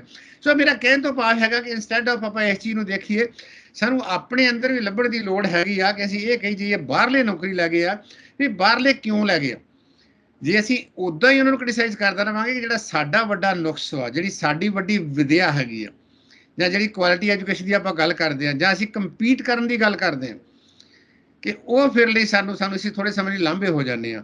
ਤਾਂ ਮੈਨੂੰ ਇਹ ਲੱਗਦਾ ਕਿ ਇਹ ਦੇਖਣ ਦੀ ਲੋੜ ਹੈਗੀ ਆ ਕਿ ਸਾਡਾ ਆਪਣਾ ਵਿਦਿਅਕ ਢਾਂਚਾ, ਸਾਡਾ ਆਪਣਾ ਤਾਣਾ ਬਾਣਾ ਜਿਹੜਾ ਹੈਗਾ, ਉਹਨੂੰ ਇੰਨਾ ਸੁਦ੍ਰਿੜ ਕੀਤਾ ਜਾਵੇ, ਉਹਨੂੰ ਸਟਰੈਂਥਨ ਕੀਤਾ ਜਾਵੇ ਕਿ ਕੋਈ ਬਾਹਰ ਵਾਲਾ ਕੰਪੀਟ ਹੀ ਨਾ ਕਰ ਸਕੇ। ਸਾਡੇ ਕੋਲ ਰਿਸੋਰਸਿਸ ਹੈਗੇ ਆ, ਸਾਡੇ ਕੋਲ ਚੰਗੇ ਸਕੂਲ ਹੈਗੇ ਆ, ਸਾਡੇ ਕੋਲ ਸਰਕਾਰੀ ਸਕੂਲਾਂ ਦੇ ਵਿੱਚ ਸਾਡੇ ਕੋਲ ਬੈਸਟ ਟੀਚਰ ਇਸ ਵੇਲੇ, ਸਭ ਤੋਂ ਵੱਡਾ ਸਾਡਾ ਸਰਮਾਇਆ ਜਿਹੜਾ ਹੈਗਾ ਉਹ ਸਰਕਾਰੀ ਸਕੂਲ ਦੇ ਟੀਚਰ ਹੈਗੇ ਆ। ਲੋਕੀ ਕਾਲਜਾਂ ਦੀਆਂ ਨੌਕਰੀਆਂ ਛੱਡ ਕੇ PhDਆਂ ਕਰਕੇ ਸਰਕਾਰੀ ਸਕੂਲਾਂ 'ਚ ਪੜ੍ਹਾਉਣ ਲੱਗੇ ਆ। ਇਹ ਤਾਂ ਸਰਕਾਰਾਂ ਦੇ ਡਿਪੈਂਡ ਕਰਦਾ ਵਾ। ਜਿੱਦਾਂ ਤੁਸੀਂ ਮੇਰੇ ਖਿਆਲ ਹੁਣੇ ਰਿਪੋਰਟ ਆਈ ਸੀ ਵੀ 2-2.5 ਲੱਖ ਜਿਹੜਾ ਸਟੂਡੈਂਟ ਪਿਛਲੇ ਸਾਲ ਤੋਂ ਘਟ ਗਿਆ, ਕਿਉਂਕਿ ਇਹ ਸਰਕਾਰ ਤੇ ਰੁੱਝੀ ਆਪਣੀ ਰਾਮ ਰੌਲੇ ਦੇ ਵਿੱਚ ਰਹੀ। ਪਿਛਲੇ ਸਾਲ ਦੀ ਦਸੰਬਰ ਦੀ ਇਲੈਕਸ਼ਨ ਹੋਣ ਰਹੀ ਆ, ਕਿਸੇ ਪੋਲੀਟੀਕਲ ਪਾਰਟੀ ਜਾਂ ਸਰਕਾਰ ਨੇ, ਭਾਵੇਂ ਕੋਈ ਵੀ ਸਰਕਾਰ ਸੀਗੀ, ਉਹਨੇ ਧਿਆਨ ਹੀ ਨਹੀਂ ਦਿੱਤਾ ਵੀ ਸਾਡੇ ਸਰਕਾਰੀ ਸਕੂਲਾਂ ਦੇ ਵਿੱਚ ਅਸੀਂ ਬੱਚਿਆਂ ਨੂੰ ਪੜ੍ਹਾਉਣਾ ਵਾ, ਅਸੀਂ ਉਹਨਾਂ ਨੂੰ ਲੈ ਕੇ ਆਈਏ। ਕਿਸੇ ਦਾ ਹੈ ਹੀ ਨਹੀਂ ਕੋਈ, ਮਤਲਬ ਉਹੀ ਗੱਲ, ਇੰਟਰਸਟ ਹੀ ਨਹੀਂ ਇਹਦੇ ਵਿੱਚ ਹੈਗਾ। ਦੂਸਰੀ ਗੱਲ ਹੈਗੀ ਕਿ ਉਹ ਸੈਕਟਰੀ ਸਾਹਿਬ ਆਏ ਸੀ ਕ੍ਰਿਸ਼ਨ ਕੁਮਾਰ, ਜਿੰਨਾ ਚਿਰ ਰਹੇ ਉਹਨਾਂ ਨੇ ਕਾਫੀ ਆਪਣੇ ਆਪ ਨੂੰ ਜਿਹੜਾ ਹੈਗਾ ਸੀ ਐਕਸਪੀਡਾਈਟ ਕੀਤਾ, ਇਨ ਟੱਚ ਰਹੇ, ਪਰ ਉਹਦਾ ਆਲਟਰਨੇਟਿਵ ਨਹੀਂ ਮਿਲ ਰਿਹਾ ਇਹਨਾਂ ਨੂੰ ਕੋਈ ਵੀ। ਤੋ ਇਸ ਕਰਕੇ ਮੇਰਾ ਕਹਿਣ ਤੋਂ ਮਤਲਬ ਇਹ ਹੈਗਾ ਕਿ ਇਹ ਨਹੀਂ ਆਪਾਂ ਕਹਿ ਸਕਦੇ ਵੀ ਆਪਾਂ ਨੌਕਰੀ ਅਸੀਂ ਵੀ ਕੰਪੀਟ ਕਰ ਸਕਦੇ ਦੂਸਰੇ ਪਾਸੇ ਜਾ ਕੇ। ਹਾਂ, ਇਹ ਗੱਲ ਜ਼ਰੂਰ ਹੁੰਦੀ ਆ ਕਿ ਜਦੋਂ ਜੇ ਤਾਂ ਸਾਰਾ ਕੁਝ ਟੈਸਟ ਤੇ ਹੁੰਦਾ ਫਿਰ ਕੋਈ ਸਮੱਸਿਆ ਨਹੀਂ ਹੁੰਦੀ, ਫਿਰ ਤਾਂ ਜਿਹੜਾ ਟੈਸਟ ਤੇ ਆ ਗਿਆ ਕਲੀਅਰ ਆ ਗਿਆ। ਪਰ ਅਸੀਂ ਦੇਖਿਆ ਕਿ ਜਦੋਂ ਇੰਟਰਵਿਊ ਆਉਂਦੀ ਆ, ਕੁਝ ਨੰਬਰ ਤੇ ਹੁੰਦੇ ਆ, ਤੇ ਬਾਹਰਲੀਆਂ ਸਟੇਟਾਂ ਵਾਲੇ ਜਿਹੜੇ ਉੱਥੇ ਬੈਠੇ ਹੁੰਦੇ ਆ, ਅਸੀਂ ਤਾਂ ਐਕਸਪਰਟ ਦੇ ਤੌਰ ਤੇ ਜਾਂਦੇ ਆ, ਉਹ ਆਪਣਾ ਹੱਥ ਘੁੱਟਦੇ ਆ, ਭਾਵੇਂ ਕਿ ਅਸੀਂ ਉਹਨਾਂ ਦੀ ਗੱਲ ਨਹੀਂ ਮੰਨਦੇ, ਪਰ ਉਹ ਜਿਹੜਾ ਹੈਗਾ ਉਹਨਾਂ ਨੂੰ ਇਹ ਹੁੰਦਾ ਵੀ ਸਾਨੂੰ ਲੋਕਲ ਵਿਅਕਤੀ ਮਿਲਣਾ ਚਾਹੀਦਾ। ਕਿਉਂਕਿ ਮੇਰੇ ਖਿਆਲ ਸੁਪਰੀਮ ਕੋਰਟ ਦਾ ਆਰਡਰ ਹੈਗਾ ਜਾਂ ਸੈਂਟਰ ਗਵਰਨਮੈਂਟ ਦਾ ਹੈਗਾ ਵਾ ਕਿ ਕਲਾਸ 4, ਕਲਾਸ 2 ਔਰ ਕਲਾਸ 3 ਦੇ ਵਿੱਚ ਇੰਟਰਵਿਊ ਦਾ ਕੋਈ ਨੰਬਰ ਨਹੀਂ ਹੈਗਾ। ਜਿਹੜੇ ਨੰਬਰ ਤੁਹਾਡੇ ਹੈਗੇ ਉਹ ਮੈਰਿਟ ਦੇ ਜਿਹੜੇ ਹੈਗੇ ਆ ਰਿਟਨ ਟੈਸਟ ਦੇ ਵਿੱਚ ਹੈਗੇ, ਤਾਂ ਰਿਟਨ ਟੈਸਟ ਦੇ ਵਿੱਚ ਸਰਵਾਈਵਲ ਆਫ ਦਾ ਫਿਟੈਸਟ ਹੈਗਾ ਵਾ, ਜਿਹੜੇ ਲੈ ਜਾਂਦੇ ਆ ਉਹ ਲੈ ਜਾਂਦੇ ਆ। ਜਿਹੜੀ ਮਿਨੀਮਮ ਕੰਡੀਸ਼ਨ ਹੁੰਦੀ ਆ ਪੰਜਾਬੀ ਆਉਣੀ ਚਾਹੀਦੀ ਆ, ਔਰ ਪੰਜਾਬੀ ਦੇ ਵਿੱਚ ਤੁਸੀਂ ਦੇਖਿਆ, ਅਸੀਂ ਤਾਂ ਇਹ ਵੀ ਦੇਖਿਆ ਪੰਜਾਬ ਦੇ ਵਿੱਚ ਕਿ ਬਿਹਾਰ ਵਾਲੇ ਬੰਦੇ ਸਾਡਾ ਟੈਸਟ ਦੇ ਵਿੱਚੋਂ ਜਿਹੜਾ ਹੈਗਾ ਸੀ ਪੰਜਾਬ ਦੇ ਬੱਚਿਆਂ ਨਾਲੋਂ ਪੰਜਾਬੀ ਦੇ ਵਿੱਚੋਂ ਜ਼ਿਆਦਾ ਨੰਬਰ ਲੈ ਜਾਂਦੇ ਇਸ ਟੈਸਟ ਦੇ ਵਿੱਚ। ਹੁਣ ਕੀ ਕਹੋਗੇ ਉਹਨਾਂ ਨੂੰ ਉੱਥੇ ਜਾ ਕੇ ਵੀ ਬਾਹਰ ਵਾਲਾ ਨੌਕਰੀ ਲੈ ਗਿਆ ਇੱਥੇ ਆਣ ਕੇ। ਸੋ ਇਸ ਕਰਕੇ ਮੈਨੂੰ ਲੱਗਦਾ ਵੀ ਅੰਤਰ ਝਾਤੀ ਮਾਰਨ ਦੀ ਲੋੜ ਹੈਗੀ ਸਾਰਿਆਂ ਨੂੰ, ਸਰਕਾਰ ਨੂੰ ਵੀ, ਸਾਨੂੰ ਵੀ, ਸਾਰੇ ਸਟੇਕ ਹੋਲਡਰ ਨੂੰ, ਕਿ ਅਸੀਂ ਆਪਣੇ ਬੱਚਿਆਂ ਨੂੰ ਇੰਨਾ ਕੰਪੀਟੈਂਟ ਬਣਾਈਏ ਤਾਂ ਕਿ ਉਹ ਕੰਪੀਟ ਕਰ ਸਕਣ। ਬਾਕੀ ਰਾਮ ਰੌਲਾ ਤਾਂ ਪਾਈ ਜੋ, ਬੜਾ ਪਾਪੂਲਿਜ਼ਮ ਹੁੰਦਾ ਜੀ, ਮਾਰੇ ਗਏ, ਲੁੱਟੇ ਗਏ, ਉਹ ਲੈ ਗਏ, ਆਹ ਲੈ ਗਏ, ਫਲਾਨਾ ਲੈ ਗਿਆ, ਉਹ ਤਾਂ ਕੰਮ ਚੱਲੀ ਜਾਣਾ, ਉਹ ਤਾਂ ਗੱਲ ਪੋਲੀਟੀਕਲ ਆ। ਪਰ ਜਿਹੜੀ ਗੱਲ ਮੈਨੂੰ ਲੱਗਦਾ ਠੀਕ ਹੈਗੀ ਆ ਕਿ ਸਾਡੇ 'ਚ ਹੀ ਨੁਕਸ ਹੈਗਾ ਵਾ, ਸਾਡੇ ਤੰਤਰ 'ਚ ਹੀ ਨੁਕਸ ਹੈਗਾ ਵਾ। ਹਾਂ, ਇਹ ਗੱਲ ਠੀਕ ਆ ਕਿ ਜੇ ਪੈਸੇ ਲੈ ਕੇ ਜਾਂ ਕਿ ਪੇਪਰ ਲੀਕ ਕਰਕੇ ਇਹ ਗੱਲ ਕੀਤੀ ਆ, ਤੇ ਫਿਰ ਉਹ ਤਾਂ ਫਿਰ ਉਹਦਾ ਇਲਾਜ ਤਾਂ ਸਰਕਾਰ ਨੂੰ ਖੁਦ ਕਰਨਾ ਚਾਹੀਦਾ। ਵੈਸੇ ਜਦੋਂ ਗੱਲ ਆਪਾਂ ਕਰਦੇ ਆ ਅਫਸਰਸ਼ਾਹੀ ਤੇ ਸਿਆਸਤਦਾਨਾਂ ਦੇ ਨੈਕਸਸ ਦੀ, ਪਿਛਲੇ ਕਈ ਸਾਲਾਂ ਤੋਂ ਜਿਹੜਾ ਉਹ ਸਿੰਚਾਈ ਘੁਟਾਲੇ ਦੀ ਚਰਚਾ ਹੋ ਰਹੀ ਹੈ। ਹੁਣੇ ਸਰਕਾਰ ਨੇ ਕਿਹਾ, ਇੱਕ ਤਾਂ ਪਿੱਛੇ ਜੇ ਚਰਚਾ ਛਿੜੀ ਸੀ ਕਿ ਅਸੀਂ ਵੱਡੇ ਆਈਏਐਸ ਅਫਸਰਾਂ ਨੂੰ ਅਸੀਂ ਜਿਹੜਾ ਨਕੀਲ ਕੱਸਣੀ ਹੈ, ਉਹਨਾਂ ਦੇ ਬਾਰੇ ਫਾਈਲਾਂ ਫਰੋਲੀਆਂ ਜਾ ਰਹੀਆਂ। ਵਾਰ-ਵਾਰ ਜਿਹੜਾ ਆ ਉਹ ਧਿਆਨ ਉੱਪਰ ਚਲਾ ਜਾਂਦਾ ਹੈ ਕਿ ਕਿਤੇ ਕੇਂਦਰ ਦੇ ਵੱਲੋਂ ਕੋਈ ਪਰਮਿਸ਼ਨ ਮਿਲੇ ਜਾਂ ਲੈਣੀ ਕਿਵੇਂ ਆ, ਕਿਉਂਕਿ ਆਈਏਐਸ ਲੌਬੀ ਨੂੰ ਏਦਾਂ ਹੱਥ ਨਹੀਂ ਪਾਇਆ ਜਾ ਸਕਦਾ। ਕੁਝ ਅਕਾਲੀ ਜਿਹੜੇ ਸਾਬਕਾ ਮੰਤਰੀ ਨੇ ਉਹਨਾਂ ਉੱਤੇ ਵੀ ਜਿਹੜਾ ਐਕਸ਼ਨ ਲੈਣ ਦੀਆਂ ਤਿਆਰੀਆਂ ਚੱਲ ਰਹੀਆਂ ਨੇ। ਪਰ ਕੀ ਲੱਗਦਾ ਕਿ ਇਹ ਮਸਲਾ ਕਿਸੇ ਤਣ ਪੱਤਣ ਲੱਗੇਗਾ ਜਾਂ ਫਿਰ ਇਹ ਉਸੇ ਢੰਗ ਨਾਲ ਹੋਏਗਾ ਕਿ ਇੱਕ ਲੌਬੀ ਜਿਹੜੀ ਹੈ ਉਹ ਇਸ ਵਿੱਚ ਲਿਪਤ ਰਹਿੰਦੀ ਹੈ ਤੇ ਜਿਹੜੀ ਉੱਪਰ ਸਿਆਸਤਦਾਨ ਨੇ ਉਹ ਆਪਣਾ ਬਚਾਅ ਕਿਤੇ ਨਾ ਕਿਤੇ ਤਾਂ ਕਿਸੇ ਨਾ ਕਿਸੇ ਕੋਨੇ ਤੇ ਕਰਕੇ ਰੱਖਦੇ ਨੇ? ਮੈਨੂੰ ਲੱਗਦਾ ਬਹੁਤ ਵੱਡਾ ਏਜੰਡਾ ਹੈ। ਭਗਵੰਤ ਮਾਨ ਨੇ ਬਹੁਤ ਸਾਰੇ ਫਰੰਟ ਖੋਲ ਲਏ ਆ, ਔਰ ਉਹ ਫਰੰਟ ਨੂੰ ਬੈਕ ਕਰਨ ਵਾਸਤੇ ਸ਼ਾਇਦ ਉਹਨਾਂ ਜਿਹੜਾ ਖਾਸ ਕਰ ਜਿਹੜੀ ਸਪੋਰਟ ਚਾਹੀਦੀ ਹੈ। ਮੈਨੂੰ ਲੱਗਦਾ ਹੈ ਕਿ ਇਹੋ ਜਿਹੀਆਂ ਲੜਾਈਆਂ ਦਿੱਲੀ ਦੇ ਸਿਰ ਤੇ ਨਹੀਂ ਲੜੀਆਂ ਜਾਣੀਆਂ। ਇਹੋ ਜਿਹੇ ਵੱਡੇ ਅਫਸਰਾਂ ਨੂੰ ਜਾਂ ਜਿਹੜੇ ਪੋਲੀਟੀਕਲ, ਮੇਰੇ ਖਿਆਲ ਇਹ ਅਕਾਲੀ ਦਲ ਦੇ ਵੇਲੇ ਸ਼ੁਰੂ ਹੋਇਆ ਸੀ। ਨਹਿਰਾਂ ਦੇ ਵਿੱਚ ਇਹਨਾਂ ਨੇ ਇੱਕ ਸਮੇਂ 200 ਕਰੋੜ ਰੁਪਈਆ ਇਹ ਨਹਿਰਾਂ ਦਾ ਪਾਣੀ ਜਿਹੜਾ ਫਲੋ ਵਧਾਉਣਾ ਸੀ, ਇਹਨਾਂ ਨੇ ਟਰੈਕਟਰ ਚਲਾ ਕੇ ਵਿੱਚ ਜਿਹੜਾ ਪਾਣੀ ਨਹਿਰਾਂ ਦੇ ਵਿੱਚ ਆਉਂਦਾ ਹੁੰਦਾ ਸੀ ਉਹ ਵੀ ਘੱਟ ਕਰ ਦਿੱਤਾ, ਔਰ ਇਸ ਕਿਸਮ ਦੀਆਂ ਪਾਲਿਸੀਆਂ ਬਣਾਉਂਦੇ ਰਹੇ। ਔਰ ਪਿਛਲੇ ਸਮੇਂ 'ਚ ਇਹ ਹੋਇਆ, ਸਾਰੇ ਪੰਜਾਬ 'ਚ ਇਹ ਹੋਇਆ, ਸਾਰੇ ਦੇਸ਼ 'ਚ ਵੀ ਹੋਇਆ ਕਿ ਇਹਨਾਂ ਨੇ ਟੈਕਨੀਕਲ ਐਕਸਪਰਟ ਦੀ ਰਾਏ ਲੈਣ ਤੋਂ ਬਿਨਾ ਜਿਹੜੇ ਪੋਲੀਟੀਕਲ ਲੀਡਰ ਸੀਗੇ ਉਹ ਆਪਣੇ ਆਪ ਦੇ ਵਿੱਚ ਟੈਕਨੋਕਰੇਟ ਬਣ ਗਏ। ਕਾਉਂਸਲਰ ਨੂੰ ਪਤਾ ਵੀ ਮੈਂ ਇਦਾਂ ਕੰਮ ਕਰਨਾ ਹੈ, ਮੰਤਰੀ ਕਹਿੰਦਾ ਮੈਂ ਇਦਾਂ ਕੰਮ ਕਰਨਾ, ਸੈਕਟਰੀ ਥੋੜਾ ਬਹੁਤਾ ਜੇ ਉਹ ਏਰੀਆ ਦਾ ਪੜ੍ਹਿਆ ਹੋਵੇ ਤੇ ਉਹ ਥੋੜਾ ਬਹੁਤਾ ਕੰਮ ਕਰ ਸਕਦਾ ਹੈ। ਇਹਨਾਂ ਨੇ ਸਾਰਾ ਕੰਮ ਆਪਣੇ ਹੱਥ 'ਚ ਲੈ ਲਿਆ, ਦੂਸਰਿਆਂ ਨੂੰ ਰੈਡੀਕਿਊਲ ਕੀਤਾ ਕਿਉਂਕਿ ਉਹ ਤੋਂ ਬਿਨਾਂ ਜੁਗਾੜ ਬਣਦਾ ਨਹੀਂ ਸੀਗਾ। ਔਰ ਖਾਸ ਕਰਕੇ ਇਹ ਬੜੇ ਲੰਮੇ ਸਮੇਂ ਤੋਂ ਚੱਲੀ ਆਉਂਦਾ। ਅਕਾਲੀ ਵੀ ਇਕੁਅਲੀ ਰਿਸਪੌਂਸੀਬਲ ਹੈਗੇ ਇਹਦੇ ਵਿੱਚੋਂ, ਕਾਂਗਰਸ ਵਾਲੇ ਵੀ ਹੈਗੇ, ਬਿਊਰੋਕ੍ਰੇਸੀ ਤਾਂ ਹੈਗੀ। ਮੈਂ ਤਾਂ ਕਹਿੰਦਾ ਵੀ ਬਿਊਰੋਕ੍ਰੇਸੀ ਉਹਨਾਂ ਚਿਰ ਇਹੋ ਜਿਹੇ ਕੰਮ ਨੂੰ ਹੱਥ ਨਹੀਂ ਪਾ ਸਕਦੀ ਜਿੰਨਾ ਚਿਰ ਉਹਨੂੰ ਪੋਲੀਟੀਕਲ ਸਪੋਰਟ ਨਹੀਂ ਹੁੰਦੀ, ਜਾਂ ਜਿੰਨਾ ਚਿਰ ਮੰਤਰੀ ਉਹ ਤੋਂ ਪੈਸੇ ਨਹੀਂ ਮੰਗਦਾ। ਆਪਾਂ ਵੇਖਿਆ ਨਾ ਫੋਰੈਸਟ ਗਾਰਡ ਜਿਹੜਾ ਬਣਦੇ ਸੀ, ਟੀ ਗਾਰਡ ਬਣਦੇ ਸੀ, ਕੀ ਬਣਿਆ ਉਹਦੇ ਵਿੱਚੋਂ? ਜਿਹੜੀ ਗੱਲ ਸਾਹਮਣੇ ਆਉਣ ਡਈ ਆ ਵੀ ਮੰਤਰੀ ਕਹਿੰਦਾ ਮੈਨੂੰ ਇਹਨਾਂ ਹਿੱਸਾ ਦੇ ਦਿਓ, ਤੁਸੀਂ ਜੋ ਮਰਜ਼ੀ ਕਰਨਾ ਕਰੀ ਚਲੋ। ਗੱਲ ਉੱਤੋਂ ਸ਼ੁਰੂ ਹੁੰਦੀ ਆ, ਖਿਲਾਅ ਉੱਤੋਂ ਸ਼ੁਰੂ ਹੁੰਦਾ। ਸਾਰੀ ਮੈਂ ਕਹਿੰਦਾ ਵੀ ਬਿਮਾਰੀ ਦੀ ਜੜ ਜਿਹੜੀ ਸਾਡੀ ਆ ਪੋਲੀਟੀਕਲ ਲੀਡਰਸ਼ਿਪ ਆ, ਇਹ ਬਹੁਤ ਵੱਡਾ ਮੈਨੂੰ ਕਹਿੰਦਾ ਵੀ ਇਹ ਕਲੰਕ ਸੀਗਾ, ਲੋਕਾਂ ਨੇ ਤੇ ਲਾਤਾ ਸੀਗਾ। ਪਰ ਇਹ ਸਰਕਾਰ ਹੁਣ ਸਸਟੇਨ ਕਰ ਸਕਦੀ ਹੈ ਕਿ ਨਹੀਂ ਕਰ ਸਕਦੀ? ਮੇਰਾ ਖਿਆਲ ਆ ਕਿ ਜੇ ਫਾਈਲਾਂ ਖੁੱਲੀਆਂ ਹੈਗੀਆਂ, ਕਿਉਂਕਿ ਭਗਵੰਤ ਮਾਨ ਨੂੰ ਲੜਾਈ ਸਿਰਫ ਪੰਜਾਬ ਦੇ ਜਿਹੜੀ ਇਹਨਾਂ ਨਾਲ ਨਹੀਂ ਲੜਨੀ ਪੈਣੀ, ਉਹਨੂੰ ਸੈਂਟਰ ਨਾਲ ਵੀ ਲੜਨੀ ਪੈ ਰਹੀ ਆ। ਇਹ ਸੈਂਟਰ ਦੀਆਂ ਨਜ਼ਰਾਂ ਦੇ ਵਿੱਚ ਵੀ ਬਹੁਤ ਚੁਭਦਾ ਹੈ।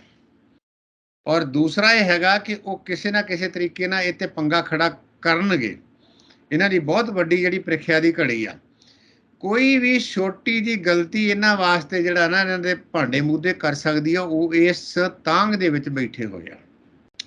ਹਾਂ, ਇਹ ਜ਼ਰੂਰ ਆ ਕਿ ਕਰਪਸ਼ਨ ਦੇ ਮੁੱਦੇ ਵਿੱਚ ਜਿੱਡੀਆਂ ਵੱਡੀਆਂ ਮੱਛੀਆਂ ਨੂੰ ਹੱਥ ਪਾਉਣਗੇ, ਚਾਹੇ ਪੋਲੀਟੀਕਲ ਲੀਡਰ ਹੈਗੇ ਆ, ਚਾਹੇ ਉਹ ਆਈਐਸ ਹੈਗੇ। ਆਈਐਸ ਵੀ ਇੱਥੋਂ ਹੀ ਆਏ ਆ ਨਾ, ਇਹ ਸਮਾਜ ਚੋਂ ਨਿਕਲੇ ਆ ਨਾ। ਕਈ ਆਈਐਸ ਤਾਂ ਇਦਾਂ ਦੇ ਹੁੰਦੇ ਸੀ ਜਿਹਨਾਂ ਕੋਲ ਬਹੁਤ ਵੱਡੀਆਂ ਅਪਰਚੂਨਿਟੀਆਂ ਉੱਤੇ ਜਾਣ ਵਾਸਤੇ, ਉਹ ਕਰਪਸ਼ਨ ਦੀ ਵਜ੍ਹਾ ਕਰਕੇ ਉੱਥੇ ਦੇ ਉੱਥੇ ਰਹਿ ਗਏ। ਬਹੁਤ ਬ੍ਰਿਲੀਅੰਟ ਕੈਰੀਅਰ ਸੀਗਾ, ਸਾਰੀ ਉਮਰ ਉਹਨਾਂ ਨੇ ਟੌਪ ਕੀਤਾ ਸੀਗਾ, ਪਰ ਜਦੋਂ ਇਦਾਂ ਦਾ ਕਲੰਕ ਲੱਗ ਗਿਆ, ਜਿਸ ਪੋਜੀਸ਼ਨ ਤੇ ਪਹੁੰਚਣਾ ਸੀ ਉਹ ਪੋਜੀਸ਼ਨ ਤੇ ਨਹੀਂ ਪਹੁੰਚ ਸਕੇ। ਔਰ ਨੈਚੁਰਲੀ ਹੈਗਾ ਕਿ ਪੰਜਾਬ ਦੇ ਨਾਲ ਬਹੁਤ ਵੱਡਾ ਧੋਖਾ ਹੋਇਆ। ਪਾਣੀਆਂ ਦਾ ਸਮੱਸਿਆ ਸਾਡੀ ਬਹੁਤ ਇਨਟੇਕ ਬਹੁਤ ਘਟੀ, ਸਾਡਾ ਜਿਹੜਾ ਕਨਾਲ ਸਿਸਟਮ ਸੀ ਆਲਮੋਸਟ ਤਬਾਹ ਹੋ ਗਿਆ। ਉਹਦੇ ਹੋਰ ਕਾਰਨ ਵੀ ਹੈਗੇ ਆ, ਪਰ ਕਿਸੇ ਨੇ ਬੌਦਰ ਹੀ ਨਹੀਂ ਕੀਤਾ ਉਹਦੇ ਬਾਰੇ। ਕਿਸ ਤਰੀਕੇ ਦੇ ਨਾਲ ਜਿਹੜਾ ਹੈਗਾ ਸੀ ਉਹ ਸਾਰਾ ਤਬਾਹੀ ਕੀਤੀ ਆ। ਕੁਝ ਕਰਜ਼ਾ ਲੈ ਕੇ ਕੀਤਾ ਵਾ, ਕੁਝ ਗ੍ਰਾਂਟਾਂ ਦਾ ਪੈਸਾ ਜੀ, ਕੋਈ ਪੰਜਾਬ ਦਾ ਫਾਇਦਾ। ਮੈਨੂੰ ਲੱਗਦਾ ਵੀ ਜੇ ਫਾਈਲਾਂ ਹੈਗੀਆਂ, ਘੱਟੋ ਘੱਟ ਇਨਕੁਆਇਰੀ ਤਾਂ ਹੋਣੀ ਚਾਹੀਦੀ ਆ। ਔਰ ਇਨਕੁਆਇਰੀ ਵੀ ਜਿਹੜੀ ਚਾਹੀਦੀ ਆ ਕਿ ਤਕੜੇ ਜਿਹੜਾ ਜੱਜ ਕੋ ਹੋਣੀ ਚਾਹੀਦੀ ਆ, ਜਿਹੜਾ ਮਤਲਬ ਜਿੱਦਾਂ ਪੰਜਾਬੀ 'ਚ ਕਹਿੰਦੇ ਵੀ ਨਿਹੰਗ ਬੰਦੇ ਚਾਹੀਦੇ ਇਹਨਾਂ ਨੂੰ, ਜਿਹਨੂੰ ਅੱਗਾ ਪਿੱਛਾ ਨਾ ਵੇਖੇ, ਜਿਹਨੂੰ ਡਰ ਨਾ ਹੋਵੇ, ਜਿਹਨੂੰ ਲਾਲਚ ਨਾ ਹੋਵੇ। ਹੈਗੇ ਪੰਜਾਬ ਦੇ ਵਿੱਚ ਬੜੇ ਬੰਦੇ ਇੱਦਾਂ ਦੇ ਹੈਗੇ ਆ, ਪਰ ਗੱਲ ਇਹ ਹੈਗਾ ਵੀ ਇਹਨਾਂ ਨੂੰ ਆਪ ਸੋਚਣਾ ਪਊਗਾ। ਇਹ ਨਹੀਂ ਹੈਗਾ ਵੀ ਕੇਜਰੀਵਾਲ ਸਾਹਿਬ ਨੇ ਕਹਿਤਾ ਕਿ ਉਸਕੋ ਲਗਾ ਦੋ ਜਾਂ ਇਸਕੋ ਲਗਾ ਦੋ। ਜਿੱਦਾਂ ਹੁਣੇ ਰੌਲਾ ਪੈਣ ਡਿਆ ਵੀ ਚੀਫ ਸੈਕਟਰੀ ਕਿਸਕੋ ਲਗਾना ਹੈ, ਜਾਂ ਜਿਹੜਾ ਹੈਗਾ ਡੀਜੀਪੀ ਕਿਸਕੋ ਲਗਾना ਹੈ, ਕਿਸਕੋ ਭੇਜਣਾ ਹੈ। ਉਹ ਜੁਗਾੜ ਨਹੀਂ ਚੱਲਣਾ। ਹੌਲੀ ਹੌਲੀ ਇਹਨਾਂ ਦੀ ਬੇੜੀ ਦੇ ਵਿੱਚ ਥੋੜੀਆਂ ਬਹੁਤੀਆਂ ਸੁਰਾਖ ਹੋਣੇ ਸ਼ੁਰੂ ਹੋ ਗਏ ਆ। ਤੋ ਕਈ ਵਾਰੀ ਉਹ ਸੁਰਾਖ ਜੇ ਵੱਡਾ ਮਗੋਰਾ ਬਣ ਗਿਆ ਤੇ ਉਹ 'ਚ ਪਾਣੀ ਪੈਣਾ ਸ਼ੁਰੂ ਹੋ ਜਾਣਾ ਵਾ। ਤੋ ਇਸ ਕਰਕੇ ਬੇੜੀ ਨੂੰ ਬਚਾਉਣ ਵਾਸਤੇ ਇਹਨਾਂ ਨੂੰ ਆਪ ਹੀ ਜਿਹੜਾ ਹੈਗਾ ਨਾ ਚੌਕਸ ਰਹਿਣਾ ਪੈਣਾ। ਉਤਲੇ ਪਾਸਿਓਂ ਜਿਹੜਾ ਦਿਖਦਾ ਹੁੰਦਾ ਉਹ ਹੋਰ ਦਿਖਦਾ ਹੁੰਦਾ। ਦਿੱਲੀ ਦੇ ਰਾਜ ਕਰਨ ਵਾਲੇ ਲੋਕਾਂ ਦੀ ਸਮੱਸਿਆ ਇਹ ਆ ਵੀ ਉਹਨਾਂ ਕੋਲ ਹੈ ਕੁਛ ਨਹੀਂ ਉੱਥੇ।